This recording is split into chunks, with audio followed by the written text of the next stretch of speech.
much anyway. Now we're here at our worst, but I still think of you first every time I'm feeling lonely. 'Cause I know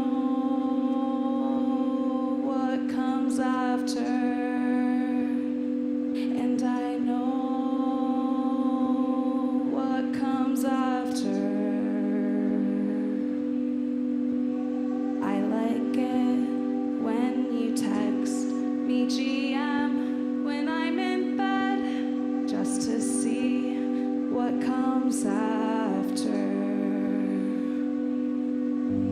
Sometimes I'm kind of lame, but it's just a micro prank. You make me so nervous, 'cause I know what comes after, and I know what comes after, and I know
slow.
control, deep breath and take it all in. Voice me for the rosé and all my sins.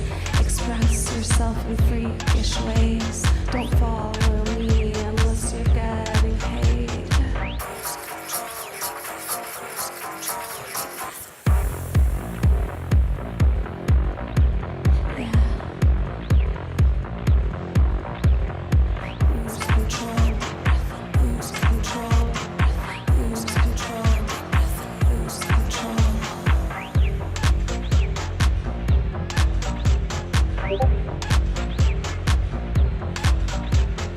Lose control, deep breath and take it all in. Voice me for the rosé and all my sins. Express yourself in freakish ways. Don't follow me unless you're getting paid.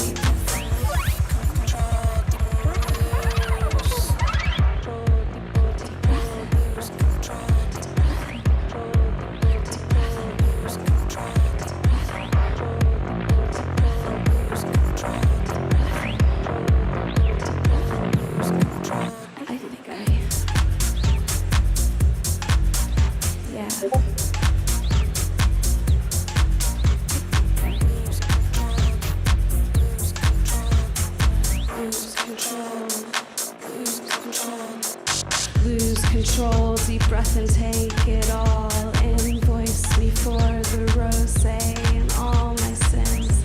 Express yourself in freakish ways. Don't follow me unless you're getting paid. Deep breath in. Deep breath in. Deep breath in. Deep breath in.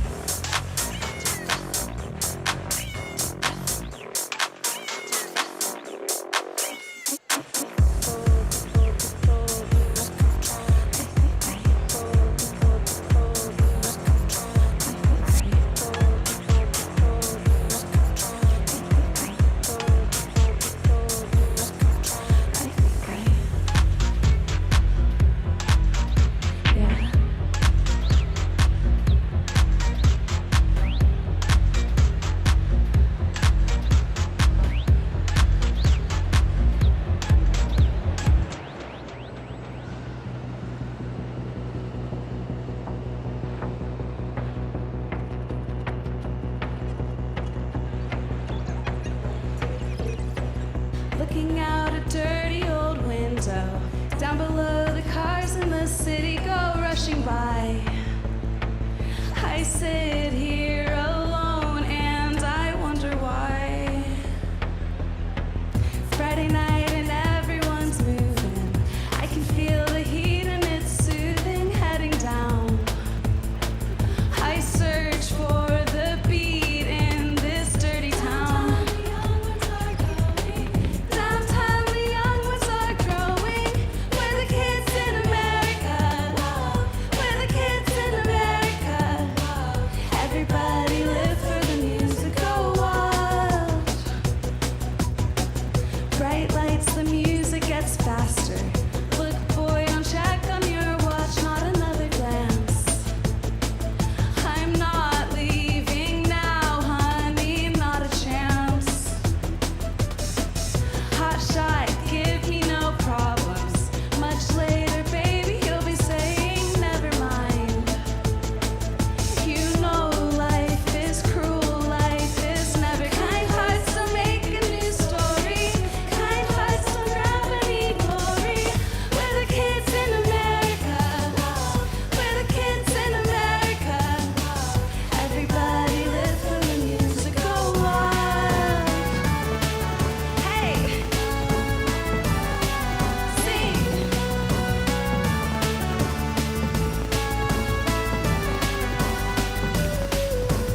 so much, Google. Thank you to the team Magenta and the Silent Partners for creating the visuals.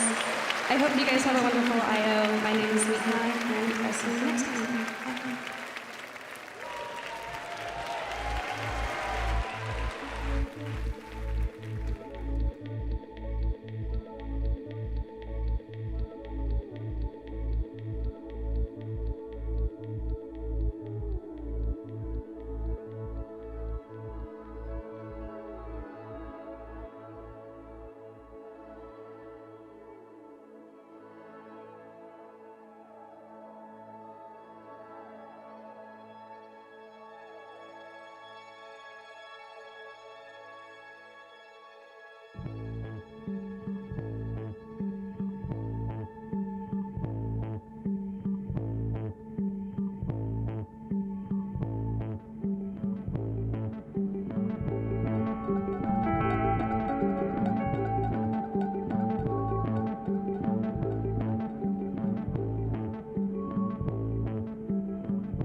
future cannot be predicted.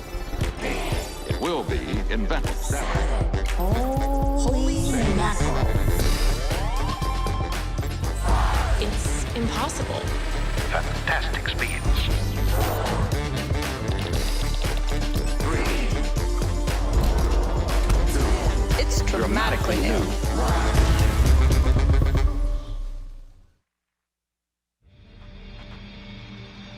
It began with a problem, and it was kind of a big one.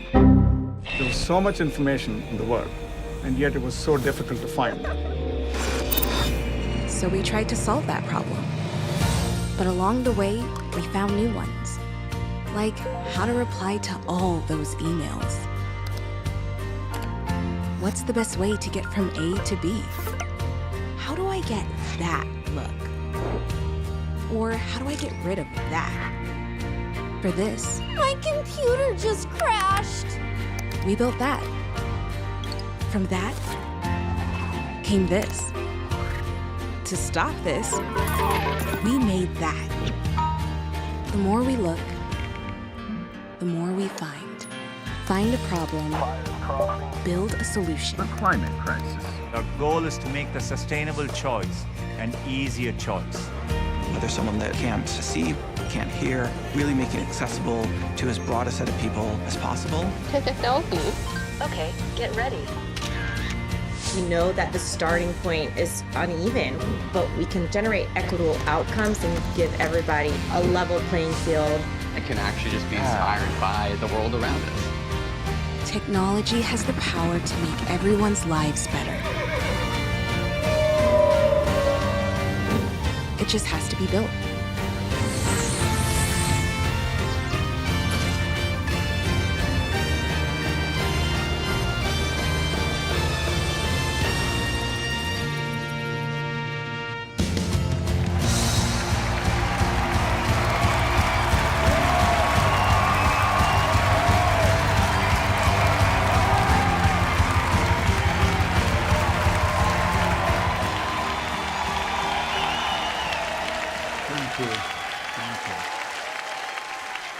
All right, mic check, 1, 2, 3. Can you guys hear me?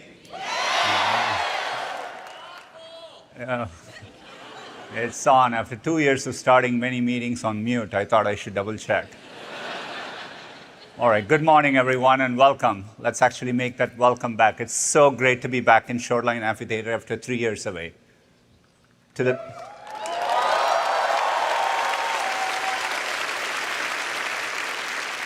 Well, thank you for joining us, and to the thousands of developers, partners, and Googlers here with us, it's great to see all of you. And to the millions more joining us around the world on live stream, we are so happy you're here too. Last year, we shared how new breakthroughs in some of the most technically challenging areas of computer science are making Google products more helpful in the moments that matter. All of this work is in service of our timeless mission to organize the world's information and make it universally accessible and useful. I'm excited to show you how we are driving that mission forward in 2 key ways: by deepening our understanding of information so that we can turn it into knowledge, and advancing the state of computing so that knowledge is easier to access, no matter who or where you are. Today, you'll see how progress on these 2 parts of our mission ensures Google products are built to help. And I'll start with a few quick examples. Throughout the pandemic, Google has focused on delivering accurate information to help people stay healthy. Over the last year, people used Google Search and Maps to find where they could get a COVID vaccine nearly 2 billion times. We've also expanded our flood forecasting technology to help people stay safe in the face of natural disasters. During last year's monsoon season, our flood alerts notified more than 23 million people in India and Bangladesh, and we estimate this supported the timely evacuation of hundreds of thousands of people. In Ukraine, we worked with the government to rapidly deploy air raid alerts. To date, we have delivered hundreds of millions of alerts.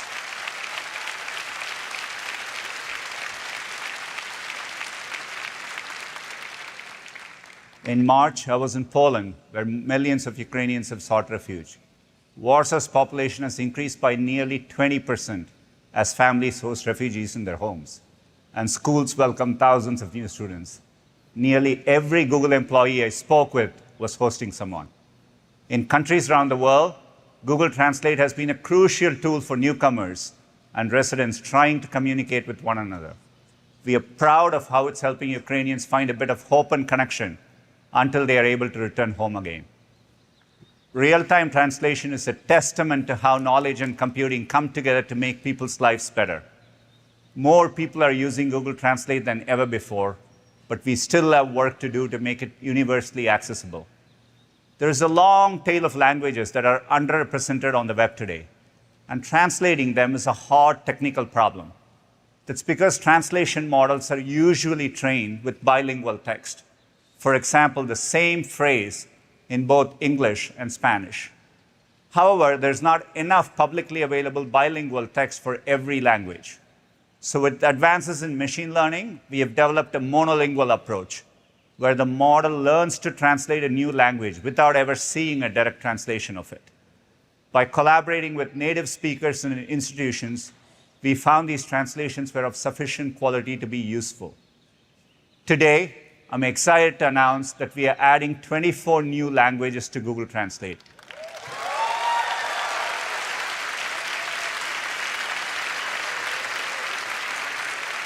This includes the first indigenous language of the Americas, and together these languages are spoken by more than 300 million people.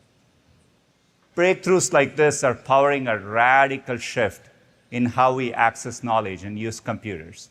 Yet so much of what's knowable about our world goes beyond language. It's in the physical and geospatial information around us.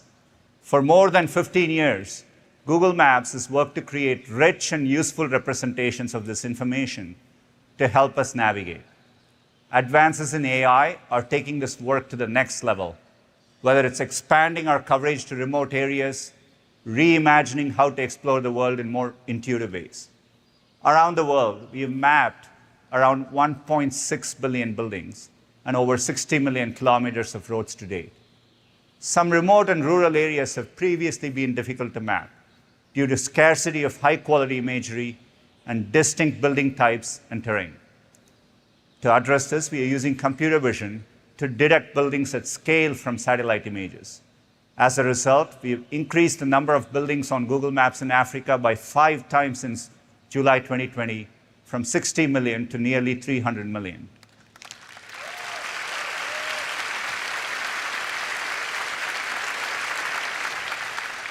We have also doubled the number of buildings mapped in India and Indonesia this year, and globally over 20% of buildings on Google Maps have been detected using these new techniques. We've gone a step further and made the data set of buildings in Africa publicly available. International organizations like the United Nations and the World Bank are already using it to better understand population density and to provide support and emergency assistance. We're also bringing new capabilities into maps. Using advances in 3D mapping and machine learning, we are fusing billions of aerial and street-level images to create a new high-fidelity representation of a place. These breakthrough technologies are coming together to power a new experience in maps called immersive view. It allows you to explore a place like never before. Let's go to London and take a look. What a beautiful city. Say you're planning to visit Westminster with your family. You can get into this immersive view straight from maps on your phone. And you can pan around the sides. Here's Westminster Abbey. And if you're thinking of heading to see Big Ben, you can check if there's traffic, how busy it is, and even see the weather forecast. It's London, so I'm guessing it's rain. Now, if you're looking to grab a bite during your visit, you can check out restaurants nearby and get a glimpse inside.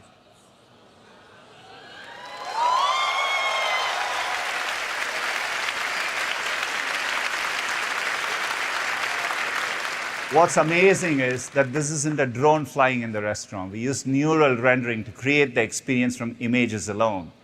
And Google Cloud Immersive Stream allows this experience to run on any smartphone. This feature will start rolling out in Google Maps for select cities globally this year. Another big improvement to Maps is eco-friendly routing. Launched last year, it shows you the most fuel-efficient route. giving you the choice to save money on gas and reduce carbon emissions. Eco-friendly routes have already rolled out in the US and Canada, and people have used them to travel 86 billion miles, helping save an estimated 500,000 metric tons of carbon emissions, the equivalent of taking 100,000 cars off the road. I'm happy to share that we are expanding this feature to more places, including Europe later this year. In this Berlin example, you could reduce your fuel consumption by 18%, taking a route that is just 3 minutes slower. These small decisions have a big impact at scale. With the expansion into Europe and beyond, we estimate carbon emission savings will double by the end of the year.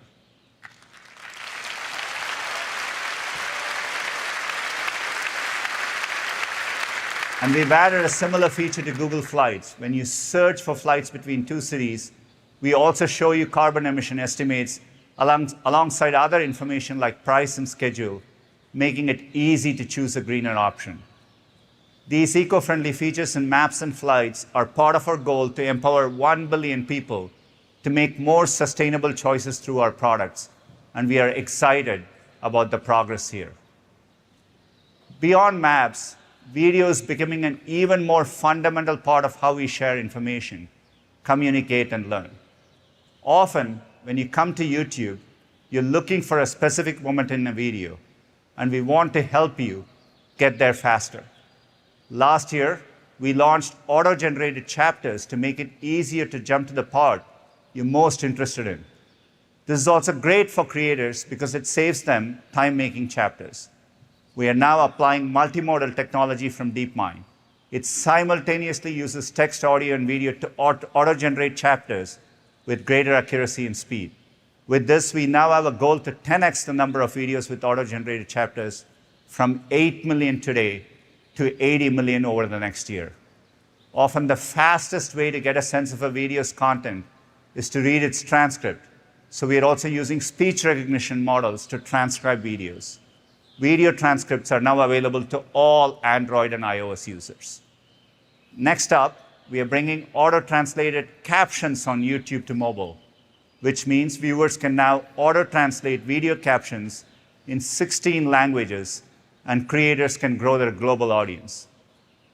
We'll also be expanding auto-translated captions to Ukrainian YouTube content next month, part of our larger effort to increase access to accurate information about the war.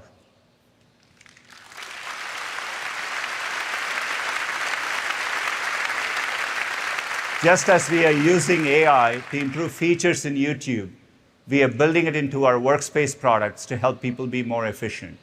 Whether you work for a small business or a large institution, chances are you spend a lot of time reading documents.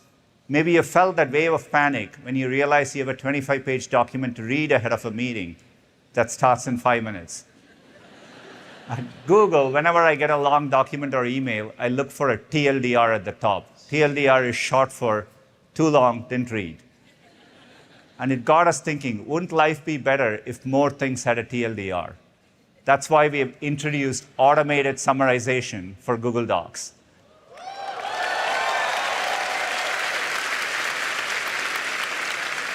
Using one of our machine learning models, Google Docs will automatically parse and pull out the main points. This marks a big leap forward for natural language processing. It requires understanding of long passages, information compression, and language generation, which used to be outside of the capabilities of even the best machine learning models. And docs are only the beginning. We are launching summarization for other products in Workspace. It'll come to Google Chat in the next few months, providing a helpful digest of chat conversations. So you can jump right back into a group chat or look back at the key highlights. What's for lunch?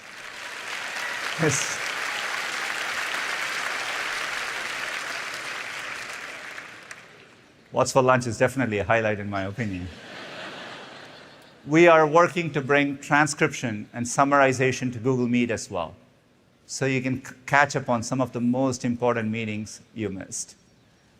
Of course, there are many moments where you really want to be in a virtual room with someone, and that's why we continue to improve audio and video quality, inspired by Project Starline, which we introduced at I/O last year.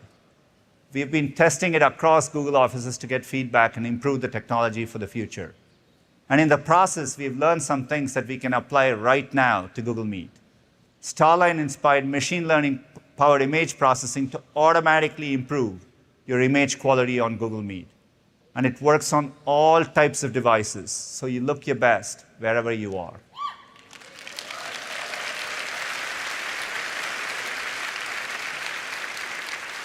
We're also bringing studio-quality virtual lighting to Meet. You can adjust the light position and brightness so you'll still be visible in a dark room or sitting in front of a window. We are testing this feature to ensure everyone looks like their true selves, continuing the work we have done with real tone on the Pixel phones on the Monk scale, which we will tell you about in just a moment. These are just some of the ways AI is improving our products, making them more helpful, more accessible, and delivering innovative new features for everyone. Now I'll turn it over to Prabhakar to share the progress we are making on our original and most important product, Google Search.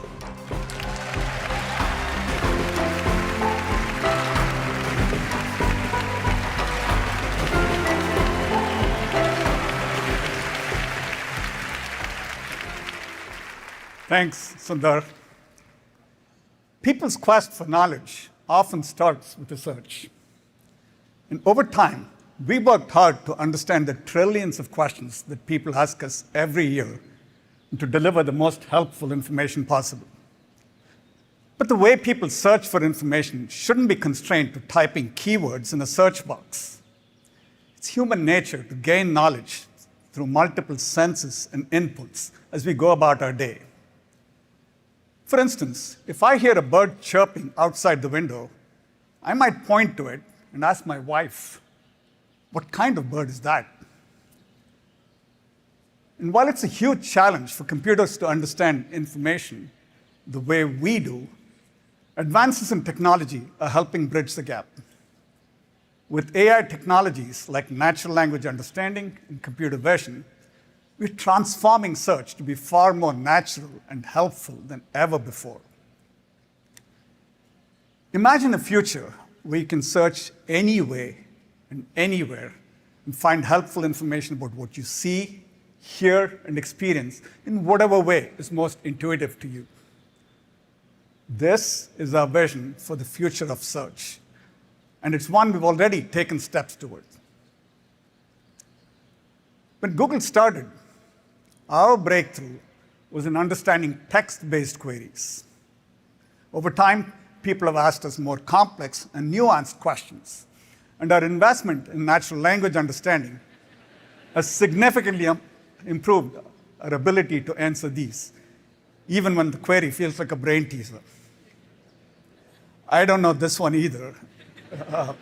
It's Hachi, a dog story. That's the answer. But for many questions, it can be easier to speak than type, which is why, over a decade ago, we introduced voice search. We now get hundreds of millions of voice queries every day, and adoption is even higher amongst new internet users. In India, for example, nearly 30% of Hindi queries are spoken. But often, seeing is understanding. So we reimagined Google Search yet again with Google Lens to help you search what you see using your camera right from your search bar. Lens is now used over 8 billion times a month, which is nearly triple last year. Now, we're redefining Google Search yet again. We're combining our understanding of information across multiple modes to help you express your needs more naturally than ever before. Just last month, we launched multi-search, one of our most significant updates to search. In the Google app, you can now search by taking a photo and asking a question at the same time. You can snap a pic of a spill-proof water bottle and ask for one with rainbows on it to brighten your kid's day. Or in my case, I was able to take a photo of my leaky faucet and order the part to fix it. The funny thing is, I still don't know what that part is called. But this is just the beginning of what we can do with multi-search. Later this year, we'll add a new way to search for local information with multi-search near me. Just take a picture or long press one you see online and add near me to find what you need from the millions of local businesses we serve in Google. Near me will work on multi-search for everything from apparel to home goods to my personal favorite, food and local restaurants. So let's say I spot a tasty-looking dish online. I don't know what's in it or what it's called, but it's making me hungry. With this new capability, I can quickly identify that it's japchae, a Korean dish, find nearby restaurants that serve it, and enjoy it in no time.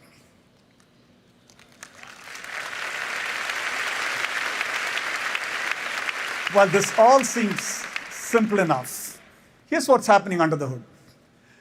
Google's multimodal understanding recognizes the visual intricacies of the dish and combines it with an understanding of my intent, that I'm looking for local restaurants that serve japchae. It then scans millions of images and reviews posted on web pages from our active community of Maps contributors to find results about nearby spots. Multi-search near me will be available globally later this year in English and will come to more languages over time.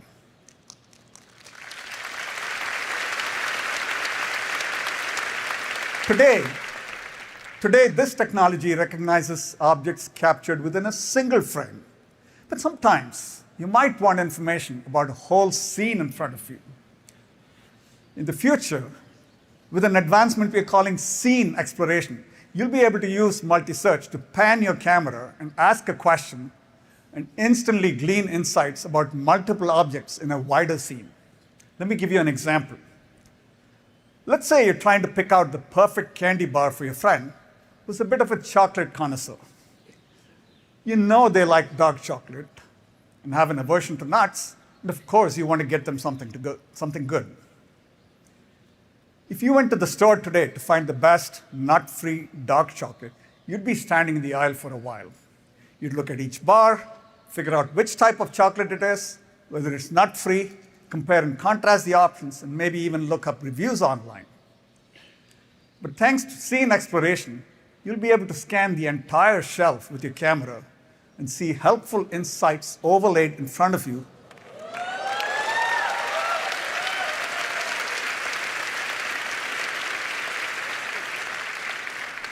Yeah, insights overlaid, so you can find precisely what you're looking for. Try doing that with just keywords. Here's how it works. Scene exploration uses computer vision to instantly connect the multiple frames that make up the scene and identify all the objects within it. Simultaneously, it taps into the richness of the web and Google's knowledge graph to surface the most helpful results. In this case, which bars are nut-free, dark chocolate, and highly rated. Scene exploration is a powerful breakthrough in our device's ability to understand the world the way we do. And it gives us a superpower, the ability to see relevant information overlaid in the context of the world around us. You could imagine using this in a pharmacy to find a scent-free moisturizer, or at your local corner store to find a Black-owned wine label to support.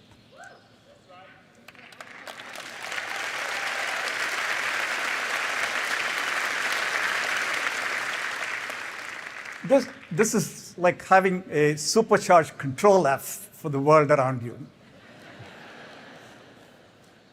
Looking further out, this technology could be used beyond everyday needs to help address societal challenges like supporting conservationists in identifying plant species that need protection, or helping disaster relief workers quickly sort through donations in times of need. From multi-search near me to scene exploration, the advancements we've talked about today are in service of our broader vision to make search even more natural and helpful. So you can search your whole world asking questions anyway and anywhere. To deliver on this promise, Google needs to serve billions of people's diverse information needs. And it's critical that they see themselves reflected in our products. Building for everyone is a core value at Google. You might recall at I/O last year, we announced RealTone, a multi-year initiative to build more equitable camera and imagery experiences on Pixel 6.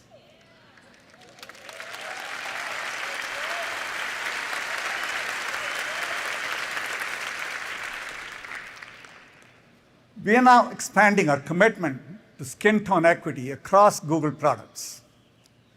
We partnered with Harvard professor Dr. Ellis Monk, who spent the past decade researching the impact of race, ethnicity, and skin tone on social inequality.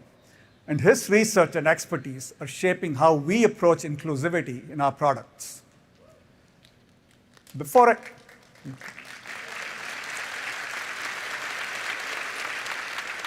I hand it over to my colleague Annie to tell you more about the work we're doing in this space, let's hear from Dr. Monk himself. Oftentimes when it comes down to representation, I'm amongst the darkest that you would find in media, when I know that there are much darker folks, even of different races. Color biases and colorism are really a global phenomena. The reality is life chances, opportunities, all of these things were very much tied to your phenotypical makeup. It's facts. I feel like ever since I was a kid, if you were dark, you were not considered pretty. From a really young age, I did feel a really strong sense of responsibility to dig more deeply into issues of colorism. So for the last 10 years, I've been working on issues of racial inequality. And I developed a 10-point skin tone scale with the goal of making sure that everyone across the skin tone continuum feels represented.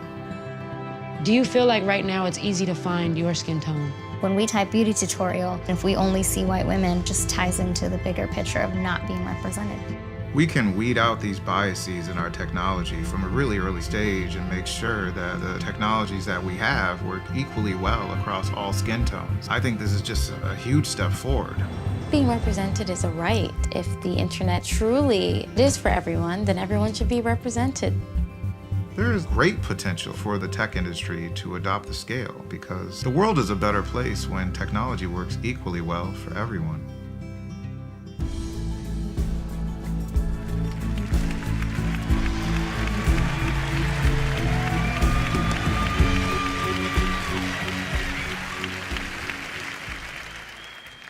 At Google, we build products for the world. Billions of people with varied backgrounds and experiences rely on our products every day. As Dr. Monk mentioned, skin tone is one of many important dimensions that shapes people's identity and experiences, and we all deserve to feel seen and validated. Today, we're excited to share how we're starting to use the Monk Skin Tone Scale to build more inclusive products across Google. Developed by Dr. Monk, the scale adds a critical step to our product development and testing to ensure the technology powering our features works well for everyone. Our research has shown that more people in the US find the Monk scale to more accurately reflect their skin tone compared to the current industry standard. This was especially true for people with darker skin tones. We're testing the scale globally and in different product settings, and we'll continue to improve it to reflect people everywhere. At Google, we've started using the Monk scale to help improve how we understand and represent skin tone in products like photos and search.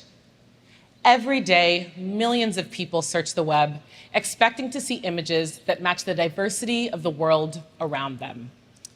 We've started to roll out improvements to images in Google search to show a range of skin tone diversity so that people from all kinds of backgrounds can find more relevant results. And for makeup queries like everyday eyeshadow and bridal makeup looks, users will have a new way to filter by relevant skin tones to find more helpful results. I can't tell you the number of times that complementary shades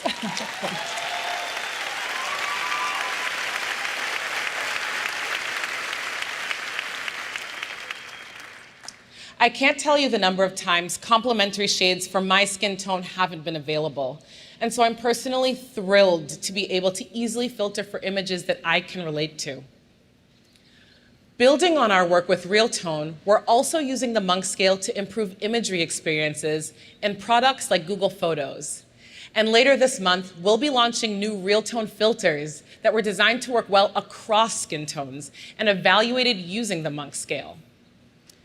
These filters were crafted by a diverse range of renowned image makers who are celebrated for beautiful and accurate depictions of their subjects. With Real Tone filters, you can apply the beauty and authenticity of professional editing to your own photos with just a few taps.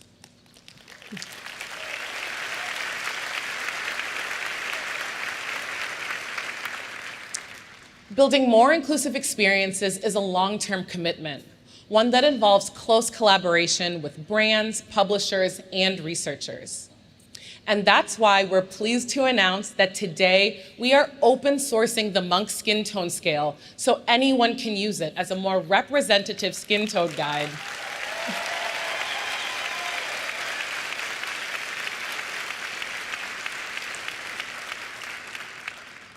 In research and in product development. By open sourcing the scale, our goal is to improve it over time in partnership with the industry. In the coming months, we'll also be developing a standardized way to label content for images on Google Search. Creators, brands, and publishers will be able to use an inclusive schema to label images with attributes like skin tone, hair color, and hair texture. All of this is part of our ongoing commitment to ensuring that the web is as representative as our world. And now, let's check in with our watch party in Sao Paulo.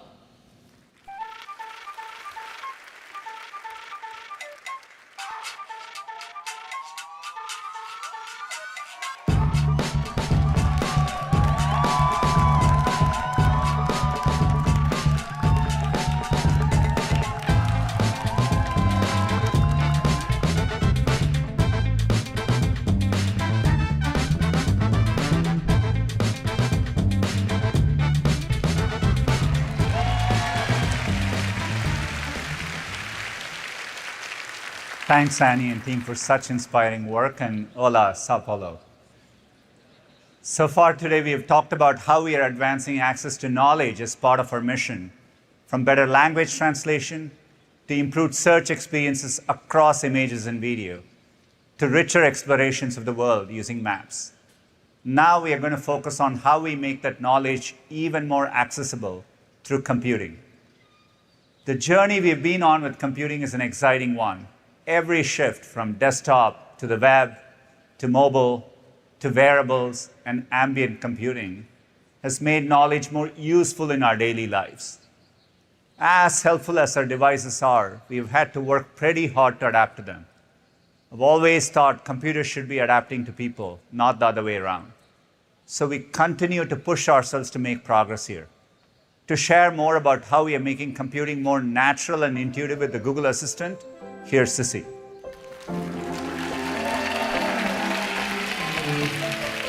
Thanks, Sundar. It's amazing how quickly voice is becoming such a common way to access computing. Every month, over 700 million people around the world get everyday tasks done with their assistant. They can just say, "Hey Google," to get help on the go, in their homes, and even in the car. But these interactions are still not as natural as they could be. First, you should be able to easily initiate conversations with your assistant. So today, we're introducing 2 new options so you don't have to say, "Hey Google," every time.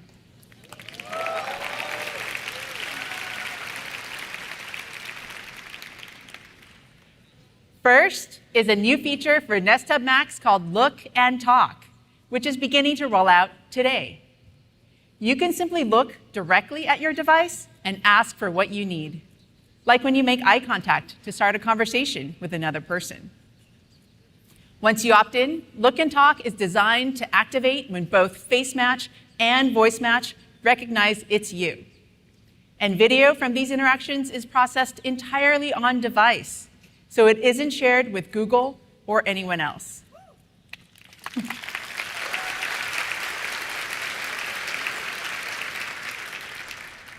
Let me turn the camera back on and show you how it works. The mic and camera are back on. Walking into the kitchen to start a weekend with my family, I can simply look over and ask, "Show me some beaches in Santa Cruz."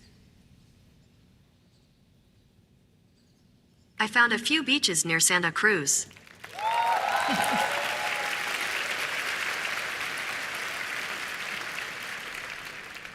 Pretty cool, right? How long does it take to get to that first one? By car, the trip to Natural Bridges State Beach is 51 minutes.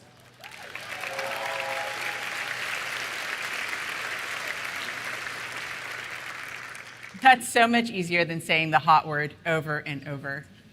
The ability to distinguish intentional eye contact from a passing glance requires 6 machine learning models that are processing over 100 signals, like proximity, head orientation, and gaze direction, to evaluate the user's intent all in real time. We've also tested and refined Look and Talk to work across a range of different skin tones, using some of the same principles of inclusion behind real tone on Pixel 6 camera and monk scale.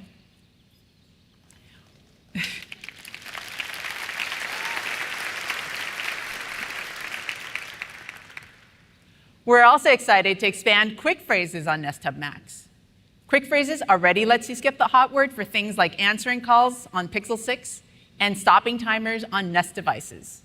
And in the next few months, you'll be able to ask your assistant for many common requests, like setting alarms, asking for the time, and controlling lights from your Nest Hub Max, all without saying the hot word.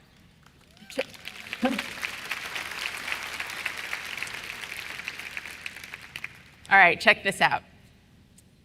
Turn off the living room light.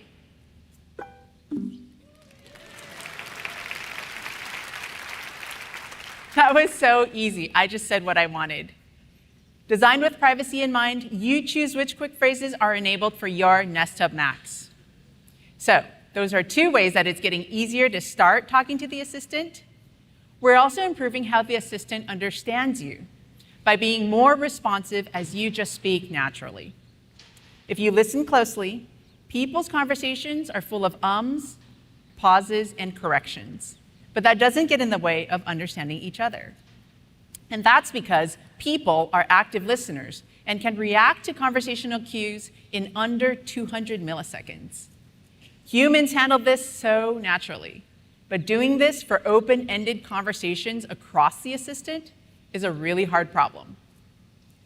Moving our speech models to run on the device made things faster, but we wanted to push the envelope even more. The breakthrough comes by creating more comprehensive neural networks that run on the Google Tensor chip, which was built to handle on-device machine learning tasks super fast. Let me show you a preview of how this will all come together. For example, I might tap and hold on my Pixel Buds and say, "Play the new song from..."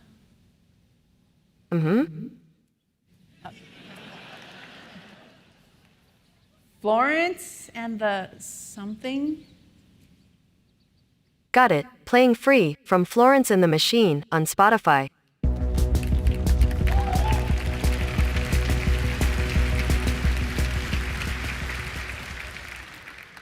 You heard how I stumbled at the beginning, but my assistant gently encouraged me to complete my thought.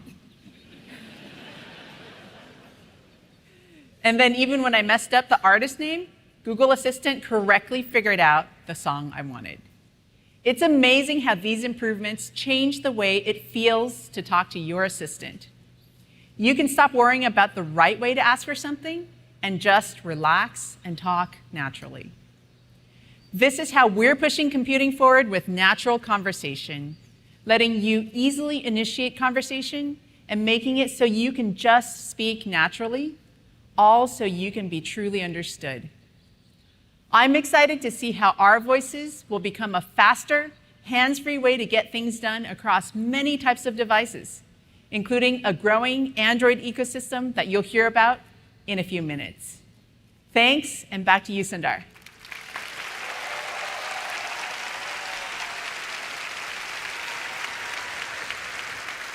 Thanks, Sissy. We are continually working to advance our conversational capabilities. Conversation and natural language processing are powerful ways to make computers more accessible to everyone. And large language models are key to this. Last year, we introduced Lambda, our generative language model for dialogue applications that can converse on any topic. Today, we are excited to announce Lambda 2, our most advanced conversational AI yet. We are at the beginning of a journey to make models like these useful to people, and we feel a deep responsibility to get it right. And to make progress, we need people to experience the technology and provide feedback. We opened Lambda up to thousands of Googlers who enjoyed testing it and seeing what it was capable of. This yielded significant quality improvements and led to a reduction in inaccurate or offensive responses. That's why we have made AI Test Kitchen. It's a new way to explore AI features with a broader audience. Inside the AI Test Kitchen, there are a few different experiences. Each is meant to give you a sense of what it might be like to have Lambda in your hands and use it for things you care about. The first is called Imagine It. This demo tests if the model can take a creative idea you give it and generate imaginative and relevant descriptions. These are not products, they are quick sketches that allow us to explore what Lambda can do with you. As you see, the user interfaces are very simple. Say you're writing a story and you need some inspirational ideas. Maybe one of your characters is exploring the deep ocean. You can ask what that might feel like. Here, Lambda describes a scene in the Mariana Trench. It even generates follow-up questions for you on the fly. You can ask Lambda to imagine what kind of creatures might live there. Remember, we didn't hand-program the model for specific topics like submarines or bioluminescence. It synthesized these concepts from its training data. That's why you can ask about almost any topic, Saturn's rings, or even imagine being on a planet made of ice cream.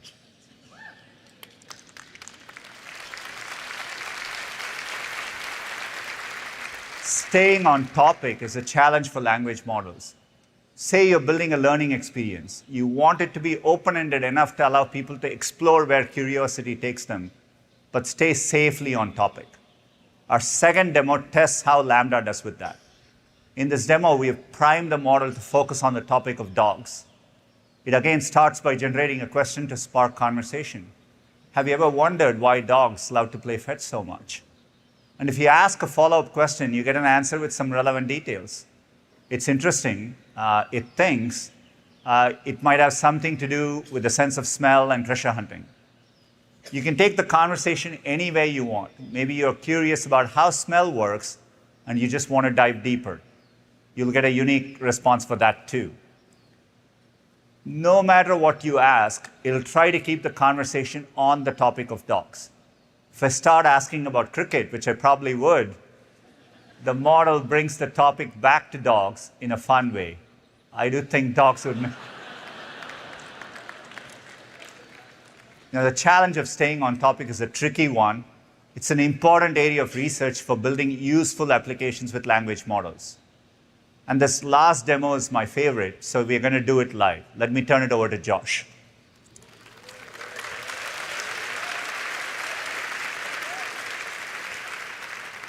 Thanks, Sundar. As a team, we've learned a lot on this project, and this will be the first ever live demo of Lambda from stage. Are y'all ready to see how it works? All right, here I am in the AI Test Kitchen app. I'm going to open up this demo called List It. Now, List It explores if Lambda can take a complex goal or topic and break it down into relevant subtasks. It can help me figure out what I'm trying to do and generate useful ideas I might not have thought of. If you love to-do lists like I do, this is a dream come true. I'm going to tap Start, and this is a project I've been thinking a lot about lately. plant a vegetable garden. I'll send this off to Lambda, and there it is. On the fly, it's come up with these different steps and broken it down into this list of subtasks. I can see things like make a list of what I want to grow, the location. I can also regenerate a list on the fly to get even more ideas. Now, what's interesting about these is I can quickly drop into one of them. Let's say this one, like what might grow in the area. And you can see it will give me further suggestions. I can keep going, breaking this down, where eventually it gives me a list of what I might want to plant, like tomatoes or lettuce or garlic. We'll keep garlic out of it this time. One of the other things Lambda does is not just break down lists, but you can generate a tip. So here, when I tap generate a tip, oh, it's never seen this one before, actually. It's telling me if I have a small yard or patio. It gives me different vegetables I might be able to grow.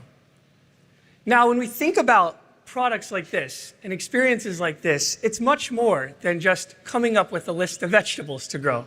If I scroll back up, you can see all the different pathways that Lambda is helping me think through and giving me tips along the way.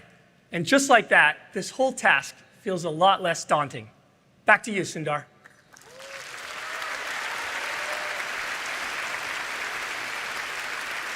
Thanks, Josh. Just like the other demos, you can input all kinds of goals, whether it's moving to a new city or learning an instrument. These experiences show the potential of language models to one day help us with things like planning, learning about the world, and more.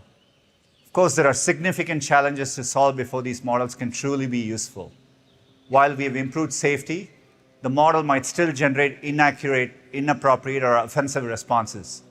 That's why we are inviting feedback in the app so people can help report problems. And we'll be doing all of this work in accordance with our AI principles. Our process will be iterative, opening up access over the coming months, and carefully assessing feedback with a broad range of stakeholders, from AI researchers and social scientists to human rights experts. We'll incorporate this feedback into future versions of Lambda and share our findings as we go.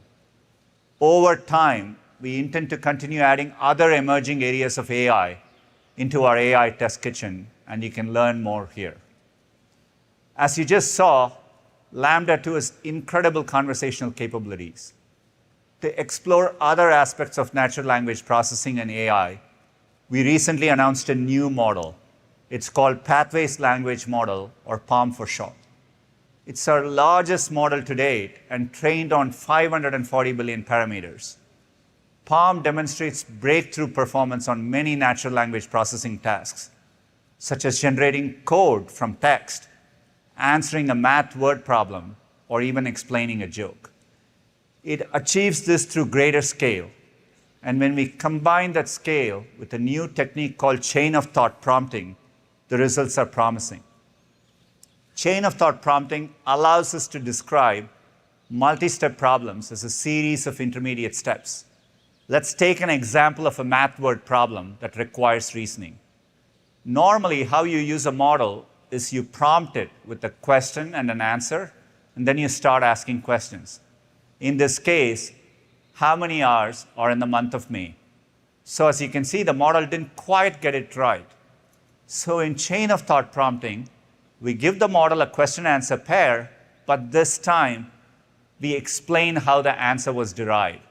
Kind of like when your teacher gives you a step-by-step example to help you understand how to solve a problem. Now, if you ask the model again, how many hours are in the month of May, or other related question, it actually answers correctly, and it even shows its work.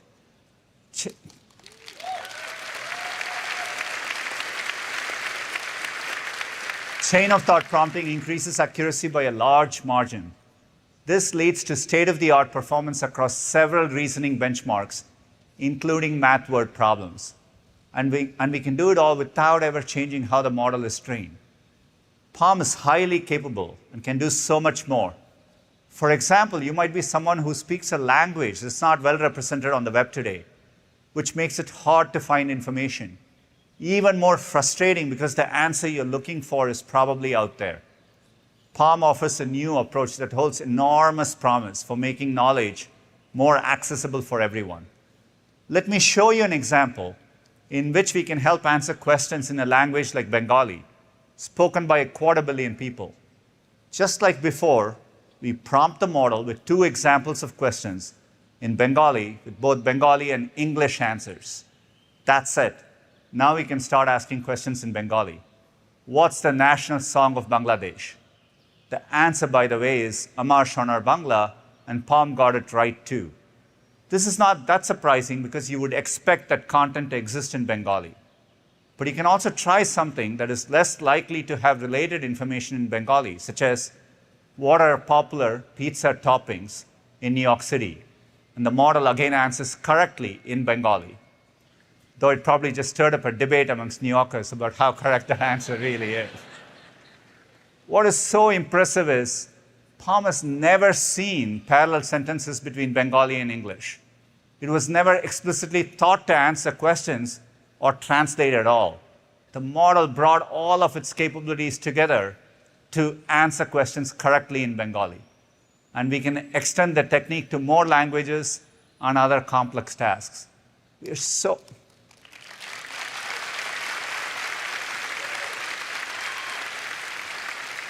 so optimistic about the potential for language models. One day we hope we can answer questions on more topics in any language you speak, making knowledge even more accessible in search and across all of Google.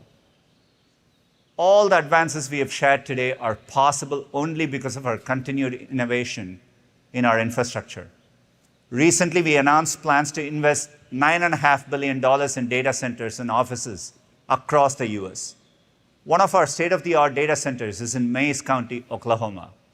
I'm excited to announce that there we are launching the world's largest publicly available machine learning hub for all our Google Cloud customers. This machine learning hub has 8 cloud TPU v4 pods, custom built on the same networking infrastructure that powers Google's largest neural models. They provide nearly 9 exaflops of computing power in aggregate, bringing our customers an unprecedented ability to run complex models and workloads. We hope this will fuel innovation across many fields, from medicine to logistics, sustainability, and more. And speaking of sustainability, this hub is already operating at 90% carbon-free energy.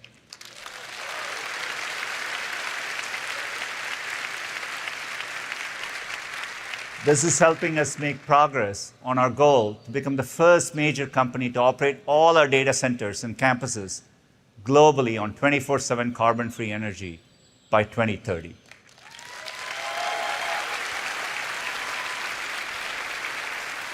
Even as we invest in our data centers, we are also working to innovate on our mobile platforms, so more processing can actually happen locally on device. Google Tensor, our custom system on a chip, was an important step in this direction. It's already running on Pixel 6 and Pixel 6 Pro and brings our AI capabilities, including the best speech recognition we've ever deployed, right to your phone. It's also a big step forward in making those devices more secure. Combined with Android's private compute core, it can run data-powered features directly on device so that it's private to you. To share more about how we are making computing safer with Google, let me turn it over to Jen.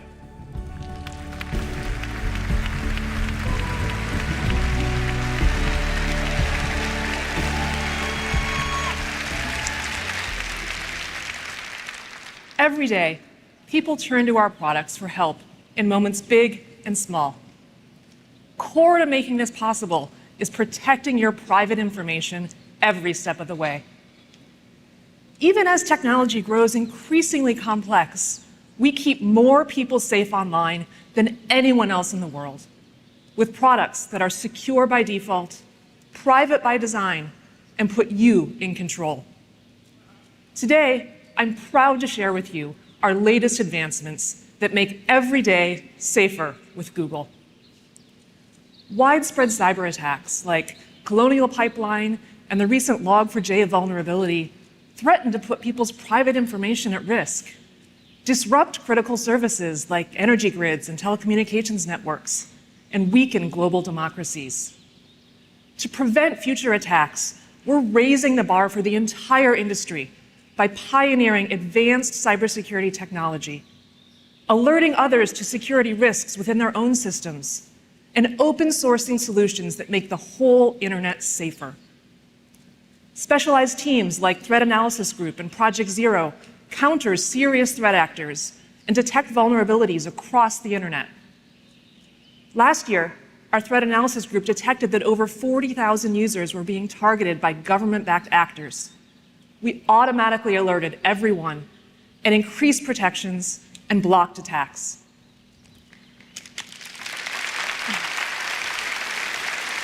Most recently, with the war in Ukraine, we observed a surge of distributed denial of service attacks against websites providing critical information, like current news and evacuation resources.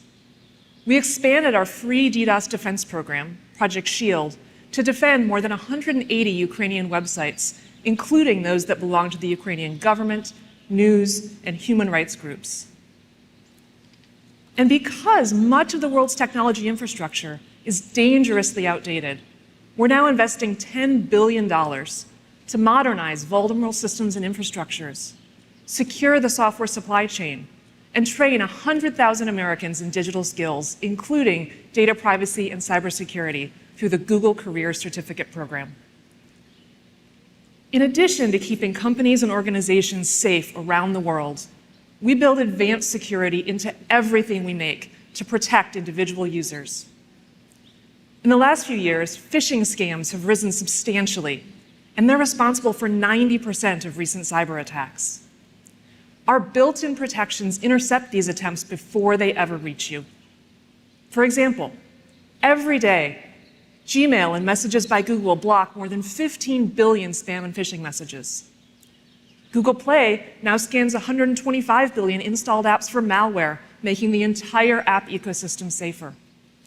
And our safe browsing technology, built into Chrome and other major browsers, now protects 5 billion devices from risky sites. Detecting and blocking threats at this scale every day makes our AI-powered protection second to none, and also enables our teams to identify new areas to safeguard. Which is why we're now scaling our proven phishing protections to Google Docs, Sheets, and Slides. Soon, if you're working in a shared doc that contains a suspicious link, we'll automatically alert you and take you back to safety.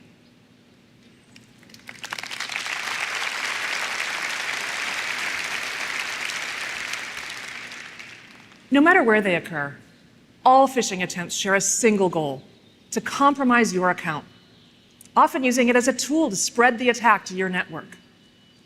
Protecting your account starts with building the most advanced authentication technologies everywhere that you sign in. Cybersecurity experts say the single most important way to protect your account and help prevent cyber attacks is to use multi-factor authentication. However, it sometimes gets a bad rap for creating extra friction. That's why we've made our two-step verification as easy as it gets. Whether you're on Android or iOS, just one tap on your phone and you're in. No 6-digit codes.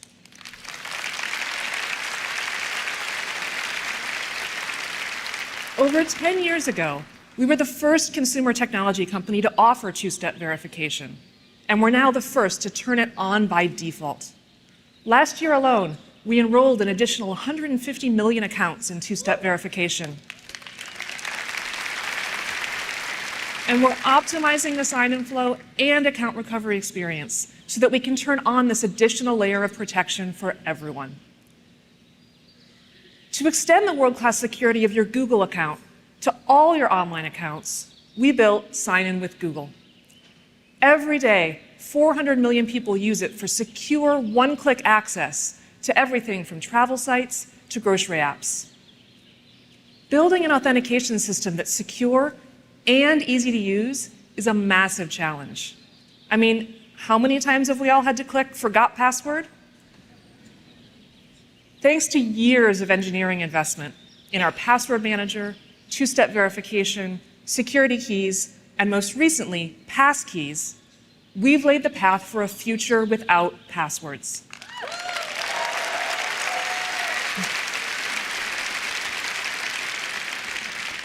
And we're now leading an industry-wide effort to enable passwordless sign-in across every device, website, and application on any platform. I'm really proud of the work we've done to make secure authentication accessible for everyone, everywhere. As we all do more and more of our shopping online, keeping your payment information safe and secure is critically important. Today, I'm excited to announce the launch of virtual cards on Chrome and Android. Now, when you use autofill to complete your payment details at checkout, we'll replace your card number with a distinct virtual number, reducing the risk of fraud and identity theft. To give more people access to a safer way to pay online, we've worked closely with Visa, American Express, Capital One, and MasterCard to roll out virtual cards starting this summer.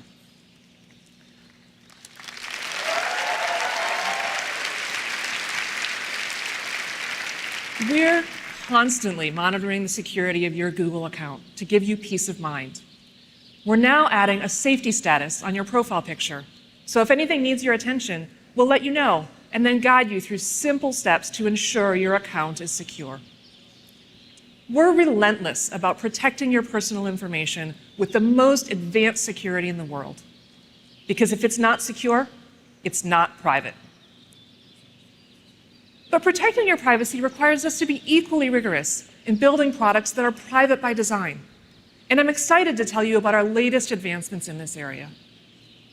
Today, computing's no longer happening just on a computer or on a phone, but across your home, in your car, on your wrist, and in the cloud. Unlocking personalized, helpful experiences while protecting user privacy in this increasingly complex environment presents new technical challenges.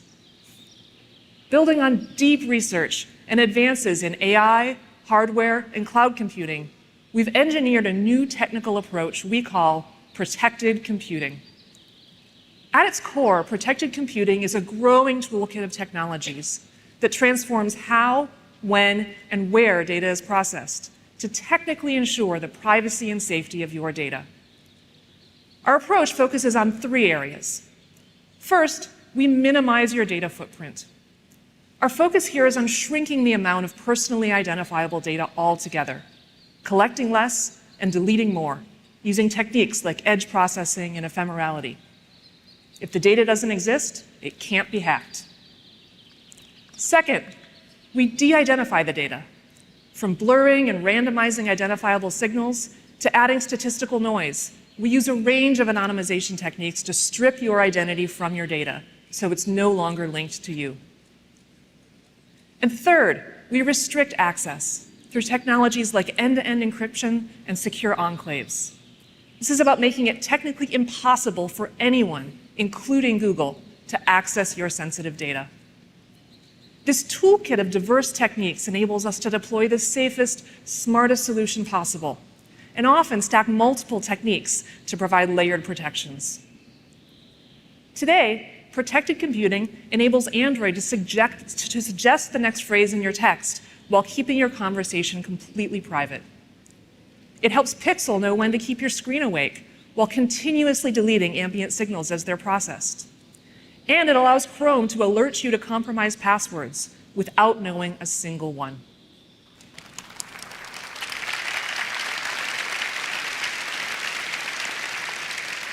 Later today, you'll hear more about how protected computing is enabling new ambient experiences across your Android and smart home devices while keeping your information private.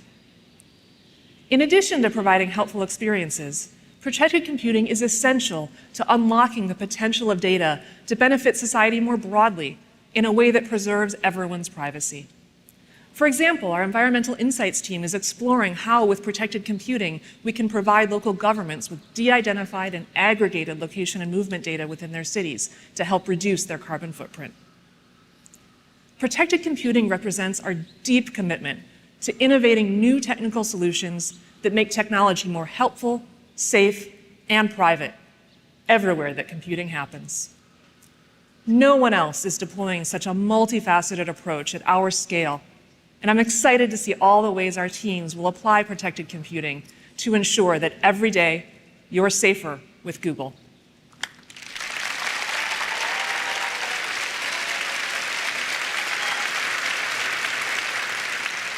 At the end of the day, we believe that privacy is personal. That's why we continue to build powerful controls that let you choose what's right for you. To share more about the newest ways we're putting you in control of your data, let me pass it to Danielle.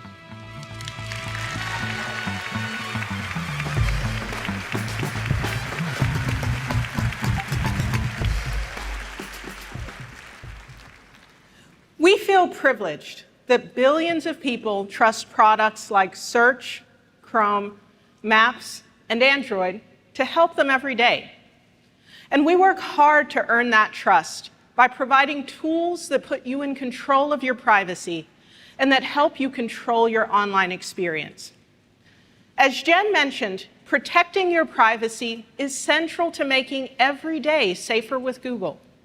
An important way that we do this is by helping you take more control over your data, including the data used to show you ads.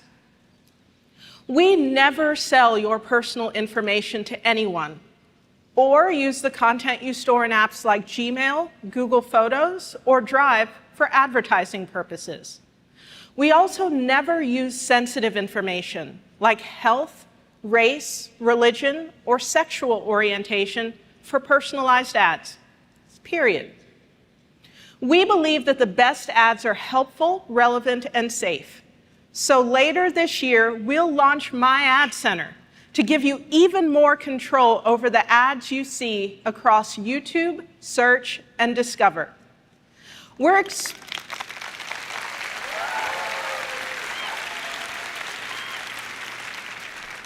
expanding on our existing ads privacy settings, so now through My Ad Center, you can directly control the data used to personalize your ads. For the first time, you can choose to see more ads from the categories or brands you like. For example, I'm interested in hybrid vehicles, so I choose to see ads from that category. You can also opt to see fewer ads from categories or brands you're not interested in. You'll be able to access My Ad Center through your Google account or directly from the ad. But it's not just about managing your data. We also know people want to have more control over their online presence to feel safer. So I have a question for you all. How many of you have searched for your name on Google? Okay. I do the occasional search for myself, and judging by the reaction, I can tell I'm not alone in checking to see what others may find about me online. At Google, while we strongly believe in open access to information, we also have a deep commitment to protecting people online. This is why we have policies for removing certain types of personally identifiable information from search results that we know people may prefer to keep private, such as their bank account or credit card numbers that could be used for financial fraud. Now we're building on this by introducing a new tool to accompany updated removal policies that allows you to take even more control of your online presence.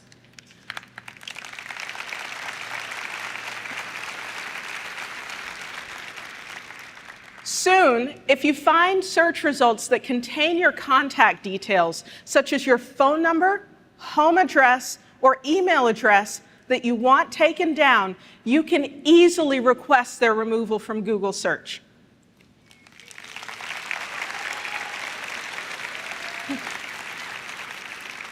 Of course, removing this information from Google Search doesn't remove it from the web.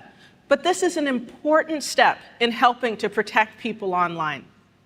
This feature will be available in the coming months in the Google app, and you will also be able to access it by clicking the 3 dots next to individual Google search results. Another part of being safer online is having access to reliable information. Google Search is built from the ground up to deliver high-quality information. This has set Google apart from day one, and it's something we relentlessly invest in. And we also give you tools to evaluate the reliability of the information you come across. One of the tools we launched last year, called About This Result, has now been used more than 1.6 billion times. This tool is available on individual search results, helping you see important context about a website before you even visit. But we want to ensure you feel in control of the information you're consuming, wherever you are online. So we're making this helpful context more accessible as you explore the web beyond search. So imagine you're researching conservation efforts, and you find yourself on an unfamiliar website of a rainforest protection organization. Before you decide to donate, you'd like to understand if it's reliable. And with just a tap, the Google app will soon surface relevant context about the website, including the site description, what they say about themselves, and what others say about them, helping you explore with confidence. You'll be able to see context like this on any website, coming soon to the Google app on both iOS and Android.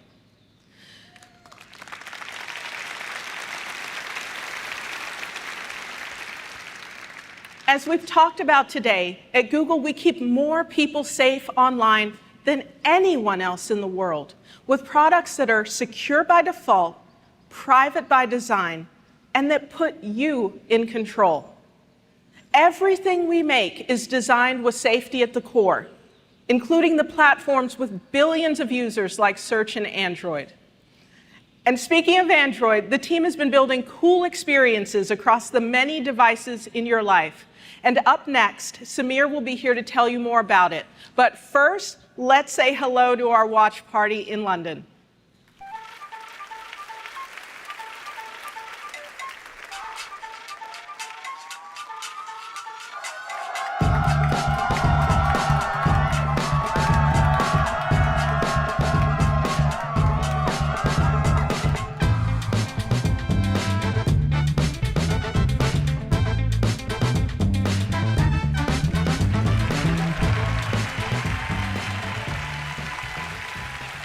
Hi, everyone. It's great to be back at Shoreline for Google I/O.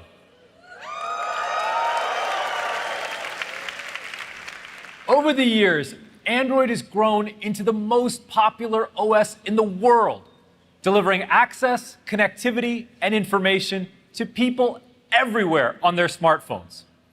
Last year alone, consumers activated 1 billion new Android phones. And as Prabhakar showed us earlier, with advances in machine learning, these supercomputers in our pocket can help us get more done than ever before. While the phone is still the most popular form of computing, people are increasingly adding all kinds of connected technologies to their lives, like TVs, cars, watches, and more. And even if those devices they come from different manufacturers, people expect everything to work together without the hassle. It's got to be simple. Android has always been about people choosing the technology that works best for them. In a multi-device world, we believe this openness is even more essential for creating the best consumer experience. So let's talk about what's new in Android 13 to bring all the benefits of this multi-device future to everyone. There are 3 big themes we're focused on. First, enabling you to do more with your phone at the center. Second, extending beyond the phone to all the forms of computing people love, like watches, tablets, and more. And third, making all your devices work better together to solve problems and help you throughout your day. Let's start by talking about phones. Android 13 builds on our Material You design language, so your phone has even more ways to adapt to your style. All your app icons can now incorporate your color theme. And there's a new media control that tailors its look to the music you're listening to. I love how the progress bar grooves to the beat. It's super cool. You can even personalize your experience by setting a different language per app. So if you're multilingual, you can use your social media app in one language and your banking app in another. And of course, Android 13 comes jam-packed with dozens of new security and privacy features. But security needs to go beyond your device. When you send a message from your phone to someone else's, you want to be sure it's private and secure. That's why we've worked with carriers and device makers all over the world to upgrade SMS text messaging to a new standard called RCS, which can enable important privacy protections like end-to-end encryption. This is a huge step forward for the mobile ecosystem, and we're really excited about the progress. In fact, Google's Messages app already has 500 million monthly active users with RCS, and growing fast.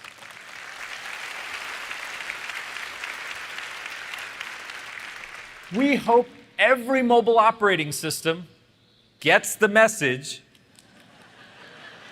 and upgrades to RCS. So your messages are private, no matter what device you're using. Now, our phones are essential parts of the way we communicate with our friends, family, and loved ones. In fact, these days, there's only two things I don't leave my home without: my phone and my wallet. So the question is, can my phone replace my wallet? Well, today, we're excited to introduce the new Google Wallet.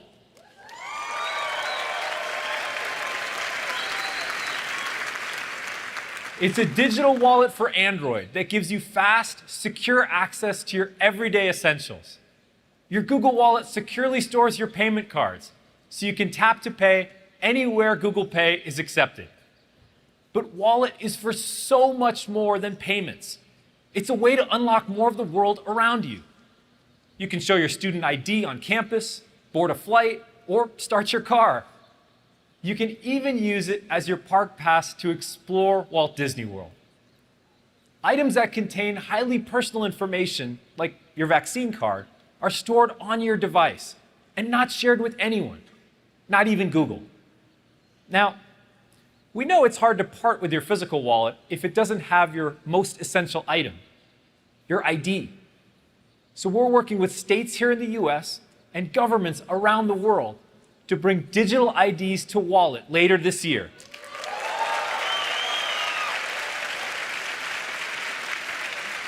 Starting with driver's licenses.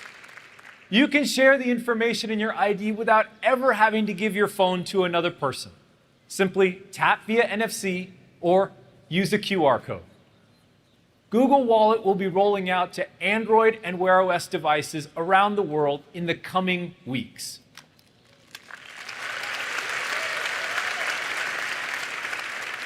Now, helping you securely communicate with your friends and family and storing your digital identity is really useful.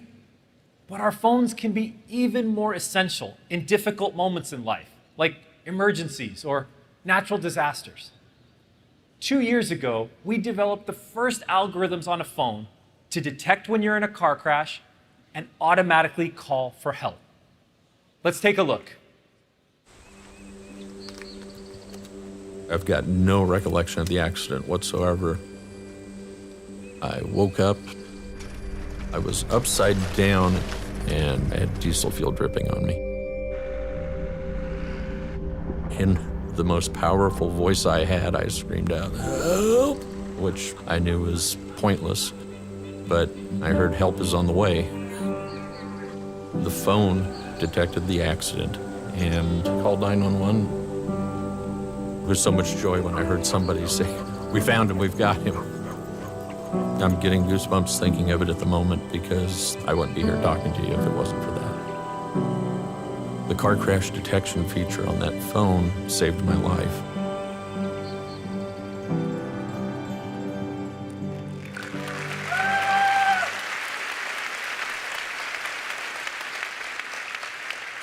Stories like this have inspired us to do more, to make technology helpful when you need it the most.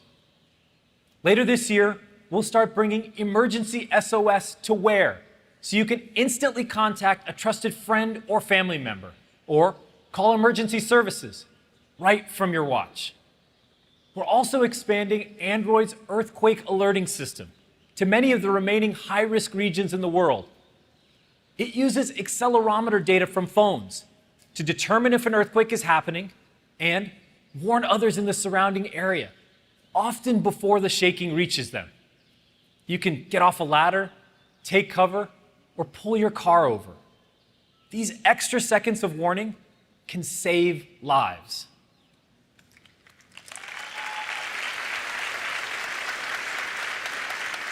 There's so many ways our phones can help us do more. Whether it's helping you securely communicate with friends, safeguarding your digital identity, or getting you help in critical moments. Your phone is your most essential digital companion. And what you can do with Android gets even more exciting when we go beyond the phone. To tell you more, here's Tristan.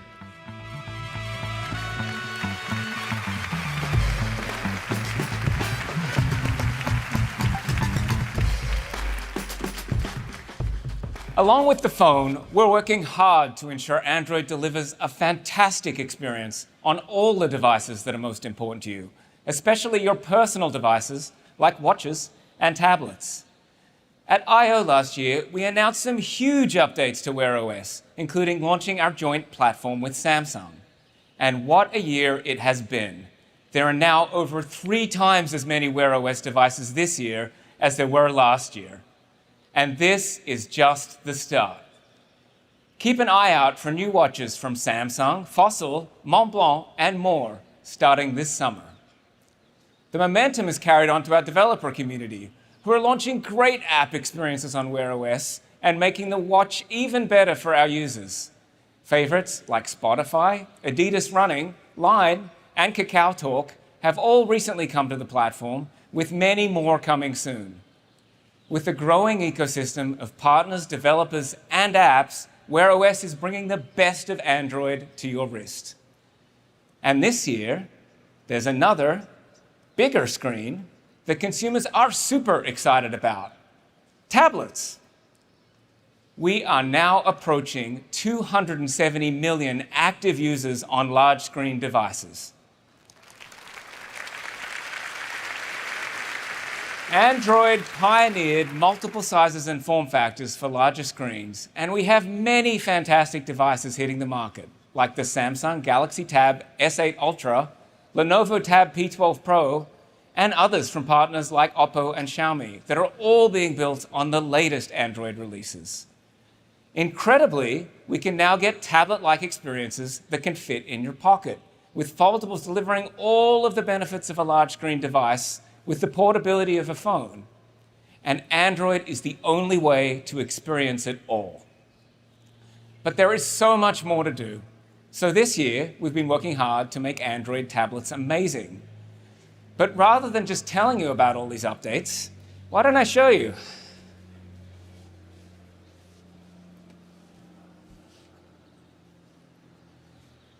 From the moment you power on the device, you can see the Android experience has been refined for the larger screen. One thing I absolutely love are the changes to the notification shade. It's been expanded to let you see more at a glance and have control right at your fingertips. There's also a new app taskbar that runs along the bottom. You can see, if I go ahead and fire up Google Photos, the taskbar is still there, and it gives me easy access to all my apps when I need them. This bigger screen also makes multitasking super easy. Say I want to share a picture from my latest vacation with a friend. I can pick up the conversation,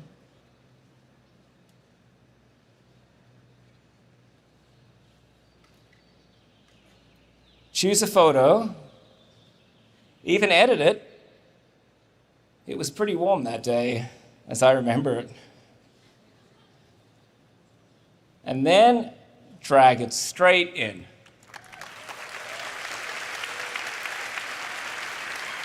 I love using these pairs of apps to help me get things fun. In fact, if you swipe up to Overview, you can see I'm already busy planning my next vacation. Now, these OS changes don't mean much if the app experiences for tablets aren't also great. So starting today, we'll be updating more than 20 Google apps to look amazing on large screens and take full advantage of the extra functionality, with a lot more to come. Let's take a look at some of these great new experiences. The tablet version of YouTube Music puts more of the music you love front and center. We've optimized Google Maps to include rich information at a glance to help you navigate the world around you.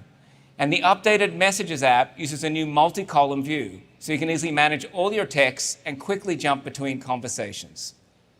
Third-party apps look great on Android tablets too. You'll see revamped experiences coming to your favorite apps like TikTok, Zoom, Facebook, and more. And they look awesome.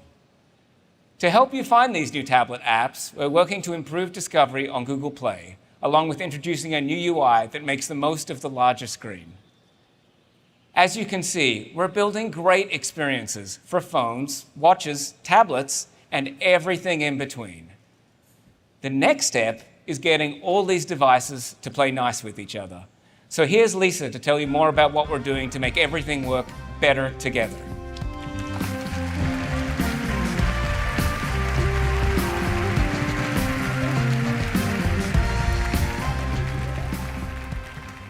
The whole point of adding more devices to your life is to make it easier, richer, more convenient. But that only happens if everything works seamlessly.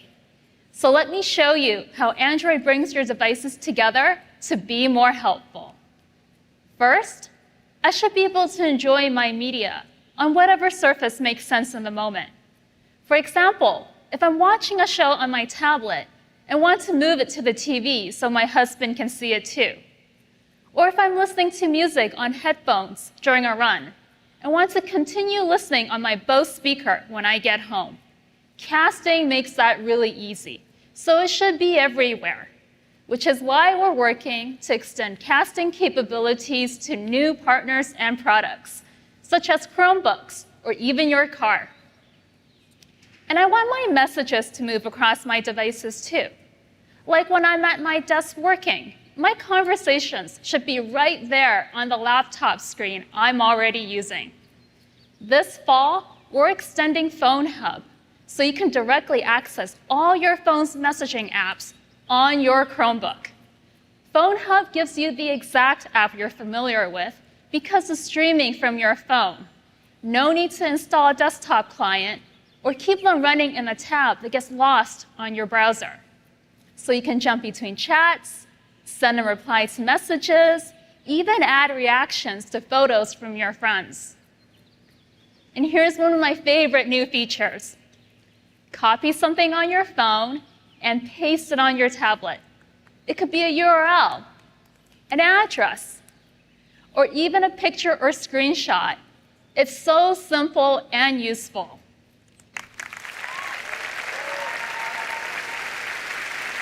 And that's how a multi-device world should work. Just use whatever surface is most convenient for what you want to do. But my biggest pet peeve is setting up all these devices in the first place. We developed FastPair to take care of that chore for you without having to manage settings or remember where the pairing button might be hidden. We're continuing to expand FastPair so your phone, your laptop, and your TV all pair easily and instantaneously with your headphones and smart devices. And we want to extend this easy connectivity to all the devices in your home. That's where Matter comes in. It's an open industry standard launching this fall. Matter connects our Google Nest hardware along with top brands and hundreds of supported products, like light bulbs, door locks, smart plugs, and a lot more. It's a big list. You'll be able to quickly connect all those Matter-enabled devices in seconds to your home network, Google Home, and your favorite apps using FastPair.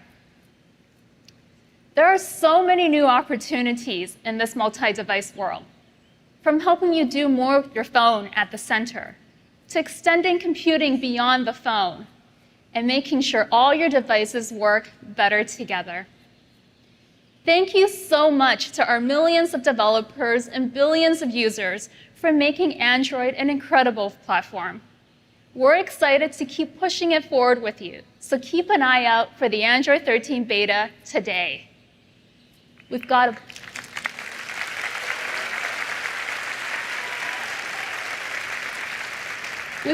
bunch of great partners and devices participating, so check it out and send your feedback.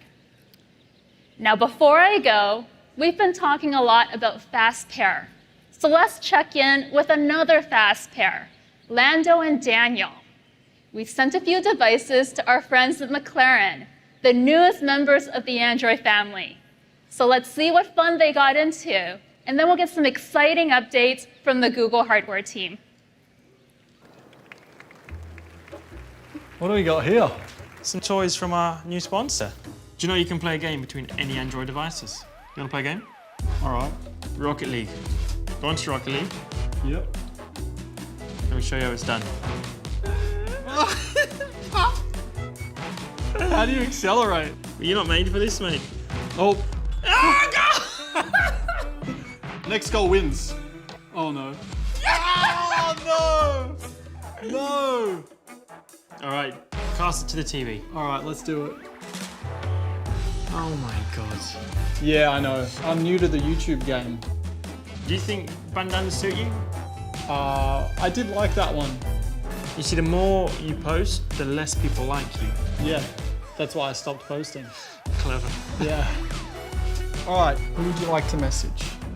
Enter a group name. Uncle Buck and the boys. Perfect. Oh, I'm in. What's Mr. Zach Brown doing? Zach, you there, mate? Hello, Zach. Guys, shouldn't you be training or something? Oh boy. You've broken it.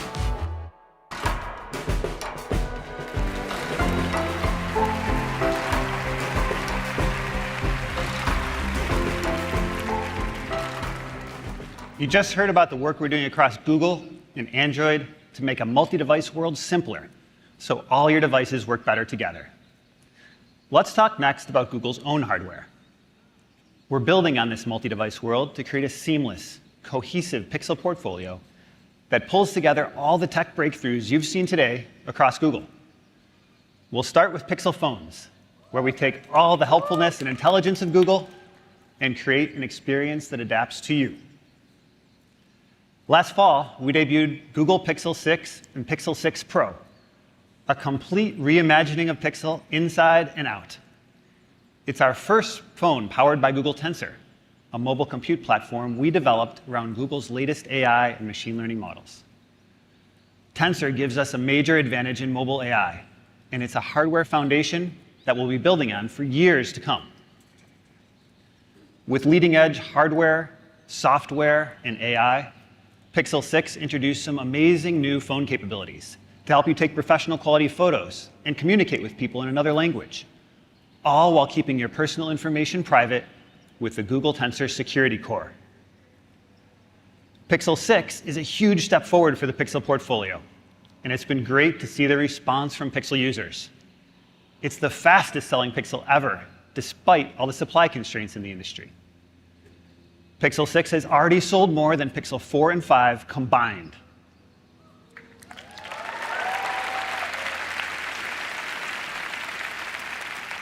So let's keep that momentum going. Today, I'm excited for Sonia to show you the new Pixel 6a.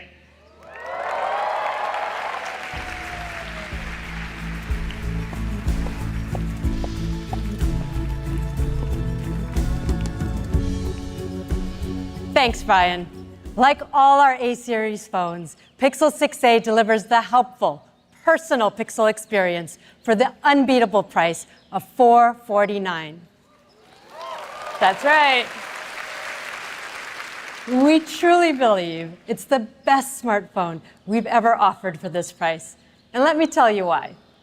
Pixel 6a shares the same iconic design language introduced on Pixel 6, with a unique two-tone look and slim bezels surrounding our perfectly pocketable 6.1-inch display. And you'll notice the Pixel camera bar, which houses our dual rear camera system with a 12-megapixel main and ultra-wide lens. And all of that is encased in our recycled aluminum frame. Of course, the real magic of Pixel 6a is what you're able to do with it. In years past, the A series really took advantage of Google's strength in AI to get the most out of affordable hardware. So we could deliver our core Pixel features for a low price. And that was great. The combination of Google Smarts and a mid-range processor produced amazing smartphones that our users love. However, as Brian mentioned, we now have our own Google Tensor SoC. So for the first time, we've developed a common hardware system that we've scaled across the Pixel portfolio, from our flagship phones to our A series. So what does that mean? It means that Pixel 6a includes the same fast 5G connectivity as Pixel 6 and 6 Pro.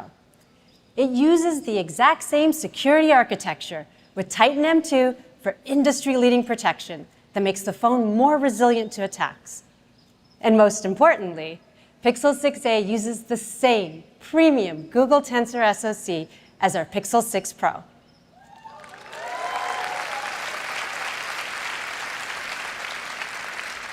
That's right, that is a big deal for a phone at this price. With Google Tensor as the brain inside Pixel 6a, our state-of-the-art machine learning models run nearly 5 times faster than Pixel 5a. So we can provide better performance and richer AI-driven experiences for the same low price.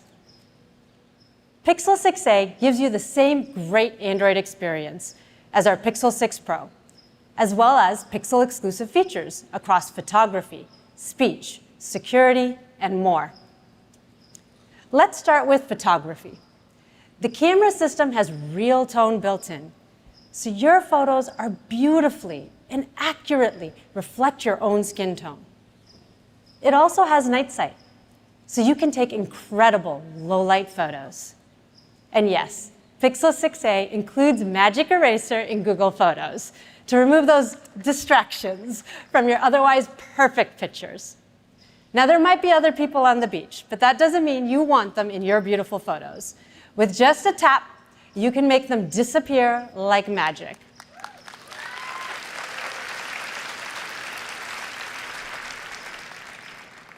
And watch this. We've enhanced Magic Eraser, so you can also change the color of distracting objects in your photo. In a tap, the object's colors and shading blend in naturally.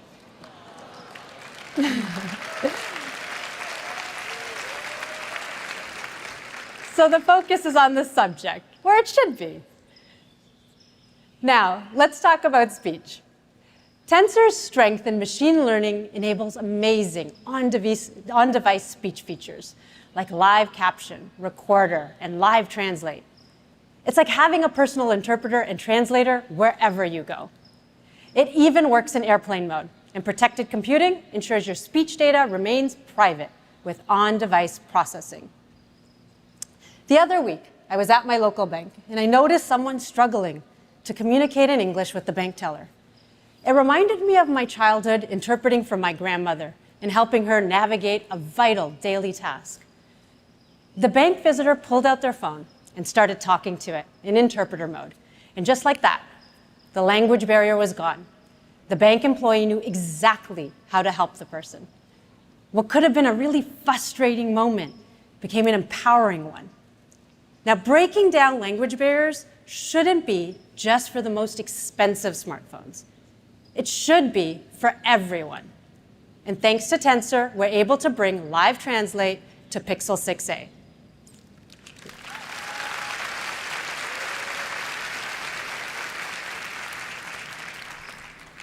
And finally, everyone deserves to have peace of mind knowing your phone is protected.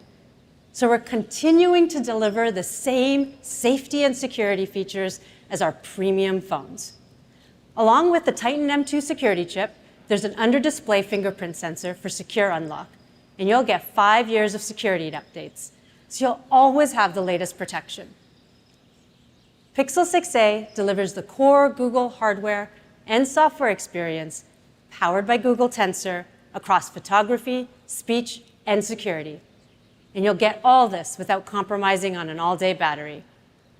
We're super excited to make Pixel 6a available for just $449.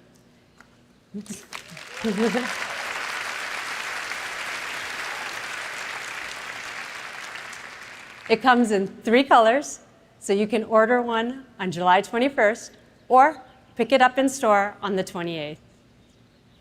Back over to you, Brian.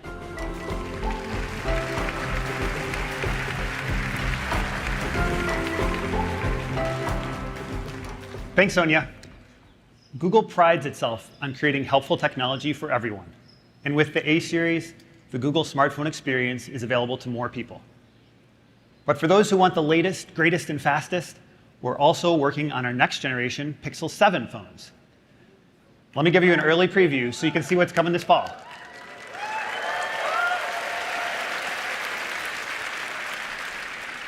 Here's a first look at the Pixel 7 and Pixel 7 Pro.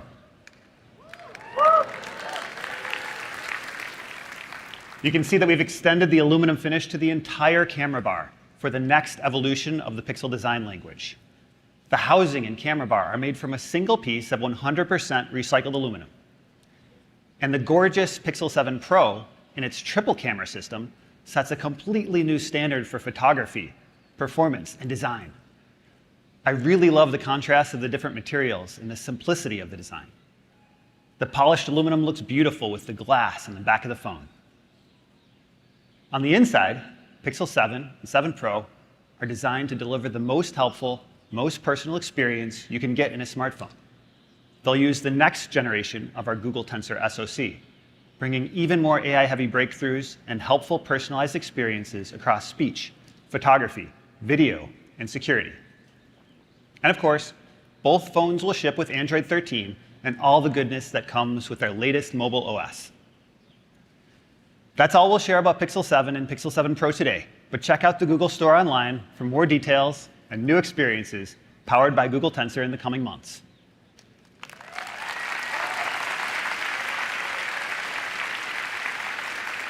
Now, great phones need great earbuds, which is why our Pixel Buds are made to perfectly complement your Pixel phone.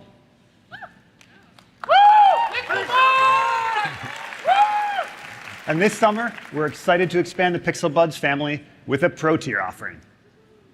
It's a powerful new set of earbuds called Pixel Buds Pro.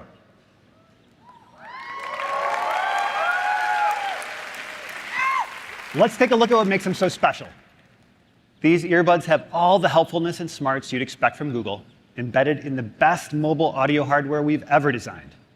And they're the first Pixel Buds with active noise cancellation.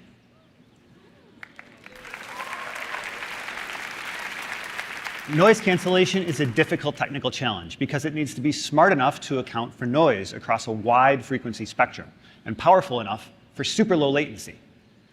Pixel Buds Pro deliver one of the best noise cancellation performances in wireless earbuds today because they're designed around a new custom audio processor. It's a 6-core audio chip running Google-developed algorithms tuned by our in-house audio engineering team. It uses a neural processing engine to analyze external sound with extremely low latency, canceling it in real time through custom speakers. Now, everyone's ears are unique, so it's not always possible for the ear tips to form a perfect seal, and that can lead to sound leaking in from the outside. To counteract this, our active noise cancellation uses new silent seal technology to compensate for audio leakage. This helps maximize the amount of noise that's being canceled, so you get immersive, premium sound without distraction. Sometimes, though, you do want to hear what's going on around you. For these occasions, there's transparency mode. It lets outside sound in, so you experience the world like you're not wearing earbuds at all. But great earbuds don't just let you hear things, they allow you to be heard. So whether you're talking on the phone, or taking a meeting outside, our beamforming microphones use noise suppression algorithms that have been trained with machine learning. Wind, traffic, or other background noise will be suppressed, and your voice will be clear, no matter where you are.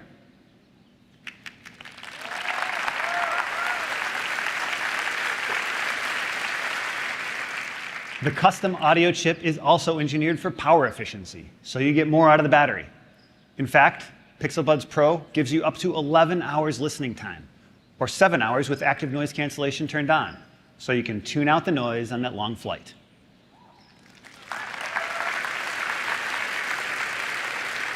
Like all our Pixel Buds, the Pro series are built to deliver a helpful, hands-free experience, so you can ask the assistant for all sorts of things, like walking directions, or get real-time translation in 40 languages, and much more.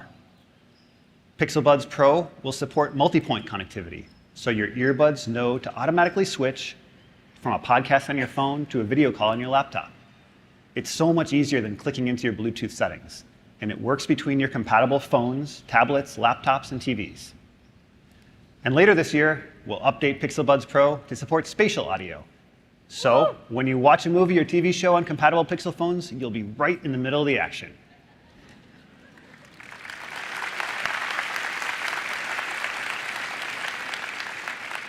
Lastly, if you ever lose an earbud, you can use Find My Device to ring your Pixel Buds Pro or see where they're at, even if you only lost one of them.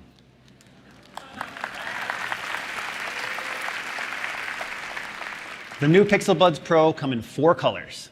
They'll be available online for pre-order on July 21st and on sale the 28th, delivering the smarts of Google and top-tier active noise cancellation for $199. And here's Rick with a few more Pixel updates.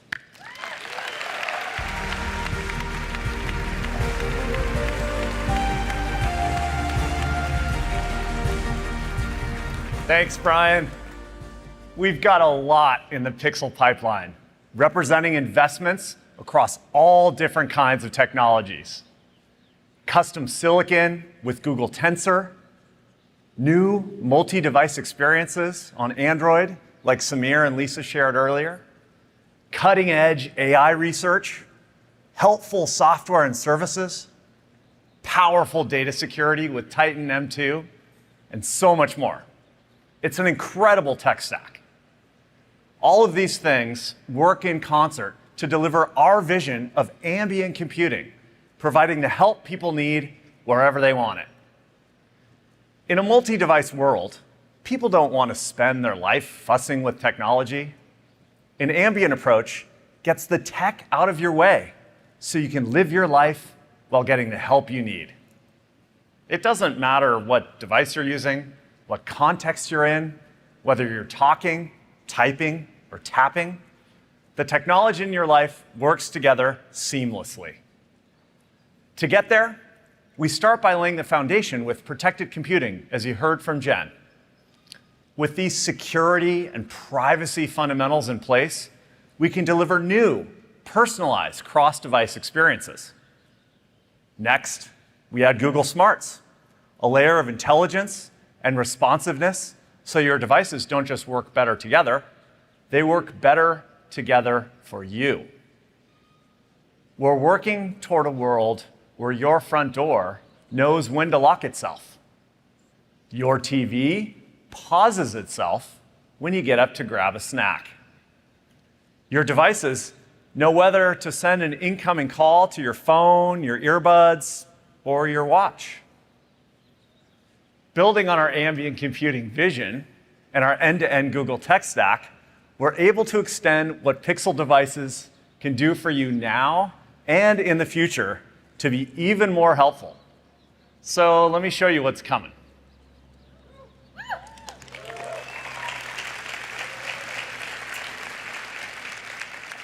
We will start with a quick preview of the new Google Pixel Watch.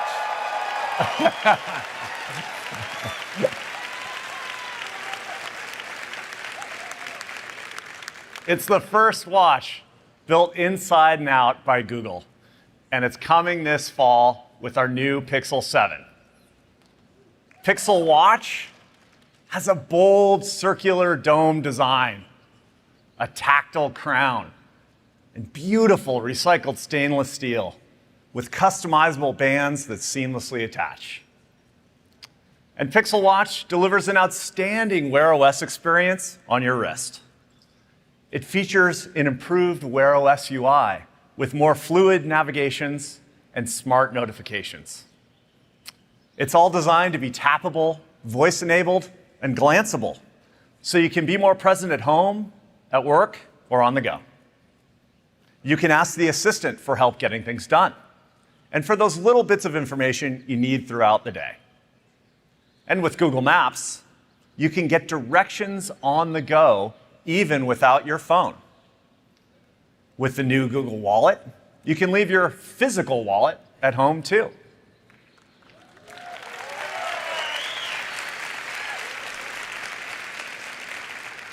You can quickly tap to pay at the store or to ride the subway. And with the new Google Home app for Wear OS, you can turn off the lights, adjust the thermostat, or get an alert when there's a person or a package at your front door. Now, my favorite thing about the watch is the deep integration with Fitbit, which is coming first.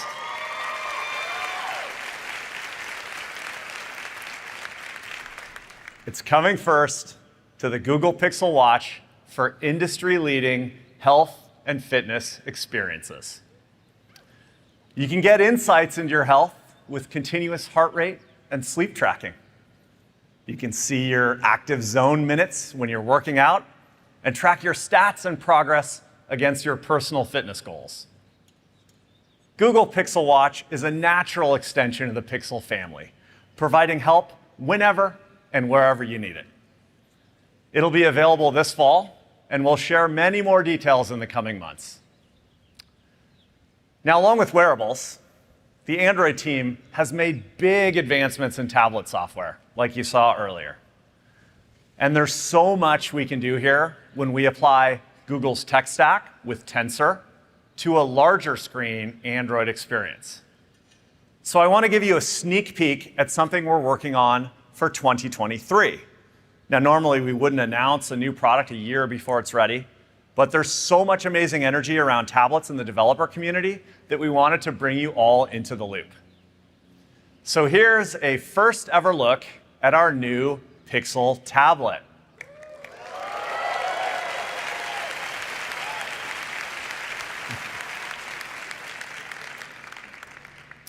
It's a next generation Android tablet powered by Google Tensor, designed to be a perfect companion for your Pixel phone.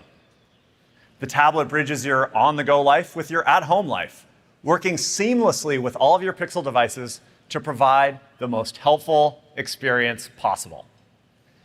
We're designing it to be the most helpful tablet in the world, and we're aiming to make it available next year.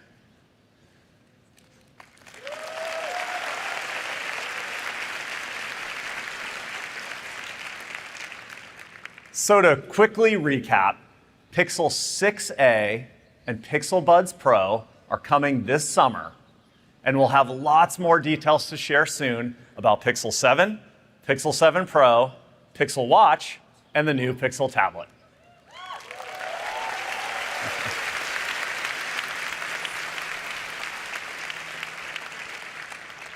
We're pushing forward into so many helpful hardware experiences across phones, wearables, audio, smart home, and tablet computing. It adds up to a true Pixel family of devices with different options for different budgets and needs. With ambient computing as our North Star, this Pixel portfolio is a holistic approach to hardware designed around you. I can't wait for you to check out these new hardware experiences for yourself.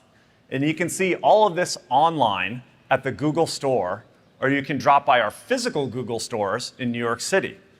Along with our original location in Chelsea, we're adding a second one in Williamsburg this summer. So please step by and check it out if you can.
Today we talked about all the technologies that are changing how we use computers and access knowledge. We see devices working seamlessly together, exactly when and where you need them, and with conversational interfaces that make it easier to get things done. Looking ahead, there is a new frontier of computing, which has the potential to extend all of this even further, and that's augmented reality. At Google, we have been heavily invested in this area. We have been building augmented reality into many Google products, from Google Lens to multi-search, scene exploration, and live and immersive views in maps. These AR capabilities are already useful on phones, and the magic will really come alive when you can use them in the real world without the technology getting in the way. That potential is what gets us most excited about AR. The ability to spend time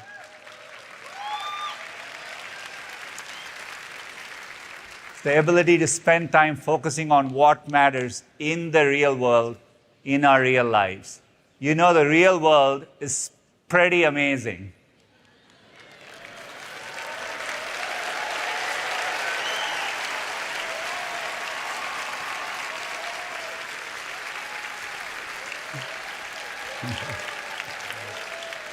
It's certainly looking that way to me right now. It's so good to be back in Shoreline, and I can tell you're all enjoying it too. It's important we design in a way that is built for the real world and doesn't take you away from it. And AR gives us new ways to accomplish this. Let's take language as an example. Language is just so fundamental to connecting with one another. Yet, understanding someone who speaks a different language or trying to follow a conversation, if you're deaf or hard of hearing, can be a real challenge. Let's see what happens when we take our advancements in translation and transcription and deliver them in your line of sight in one of the early prototypes we've been testing. Take a look. My mother speaks Mandarin, and I speak English, which is a strange thing. 他讲英文我可以听得懂，可是有时候我讲不来嘛。 We'd love to be able to share with you a new prototype we've been working on. You should be seeing what I'm saying, just transcribed for you in real time, kind of like subtitles for the world. What we're working on is technology that enables us to break down language barriers, taking years of research in Google Translate and bringing that to classes. Do you see me? Oh, sí te veo. I'm actually looking straight into your eyes, and it seems like you're looking right at me. Oh, sí, estoy viendo lo que estás diciendo para ayudarte. Making access to information just instant and intuitive. By doing that, technology fades into the background, and we're more connected with the people and the things around us.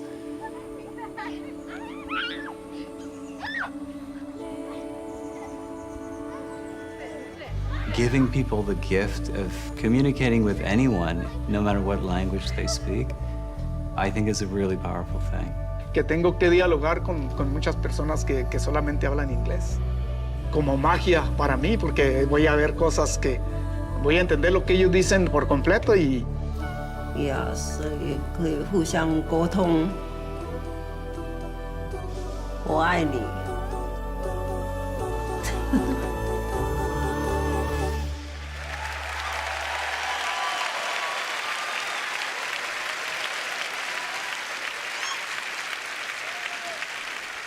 You can see it in their faces, the joy that comes with speaking naturally to someone.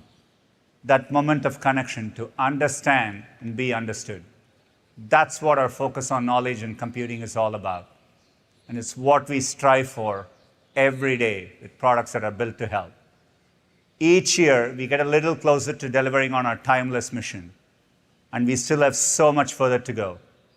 At Google, we genuinely feel a sense of excitement about that, and we are optimistic that the breakthroughs you just saw will help us get there. Thank you to all of the developers, partners, and customers who joined us today. We look forward to building the future with all of you. Thank you so much.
In skating, I feel like you've got to compare yourself to you. Get your hands together for Sky Brown! I always want to push myself every day, get more speed, grind longer, and get higher. It's all about style and power. That's my goal. I want to be the best skateboarder. Boy or girl, just the best.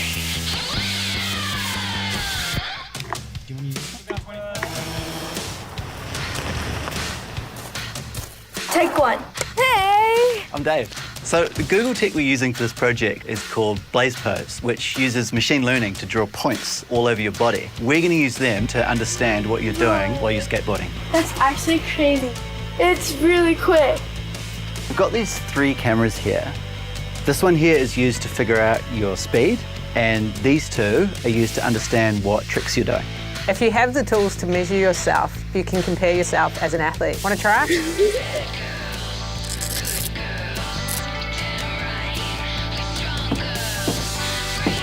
Ready to roll? We're ready when it's go.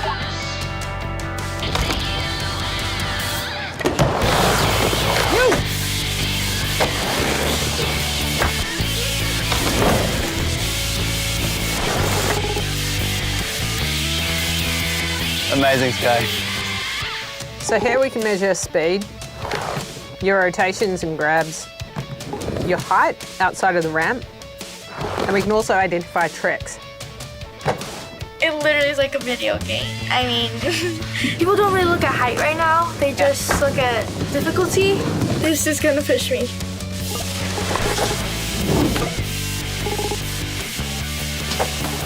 Next thing we'll get you to do, Sky, is to perform a kickflip indie, which is a trick Project Sky has never seen before. We want to understand if be able to identify it. You good? Yeah. Ready when you are.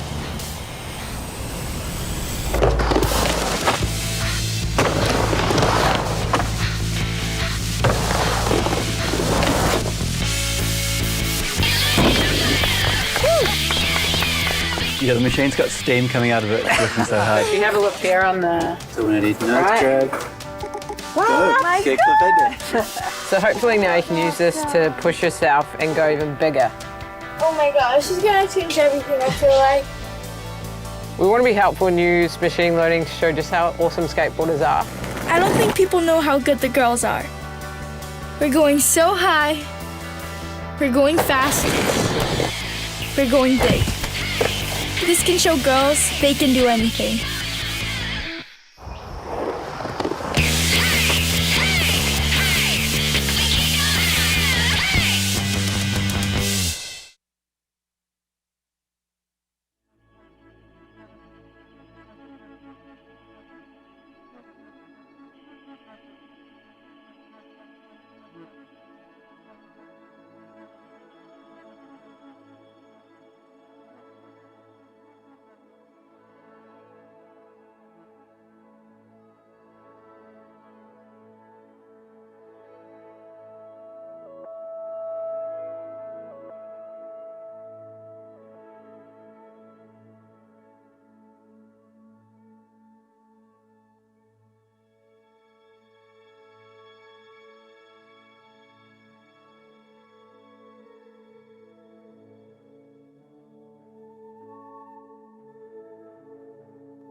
Some people think that they will never be considered an expert, but if you love what you do and you do it many, many times, you're becoming an expert whether you planned it or not.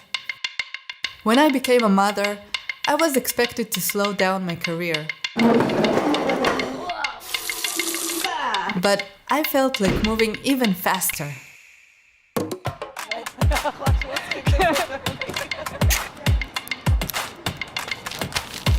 I meet so many young women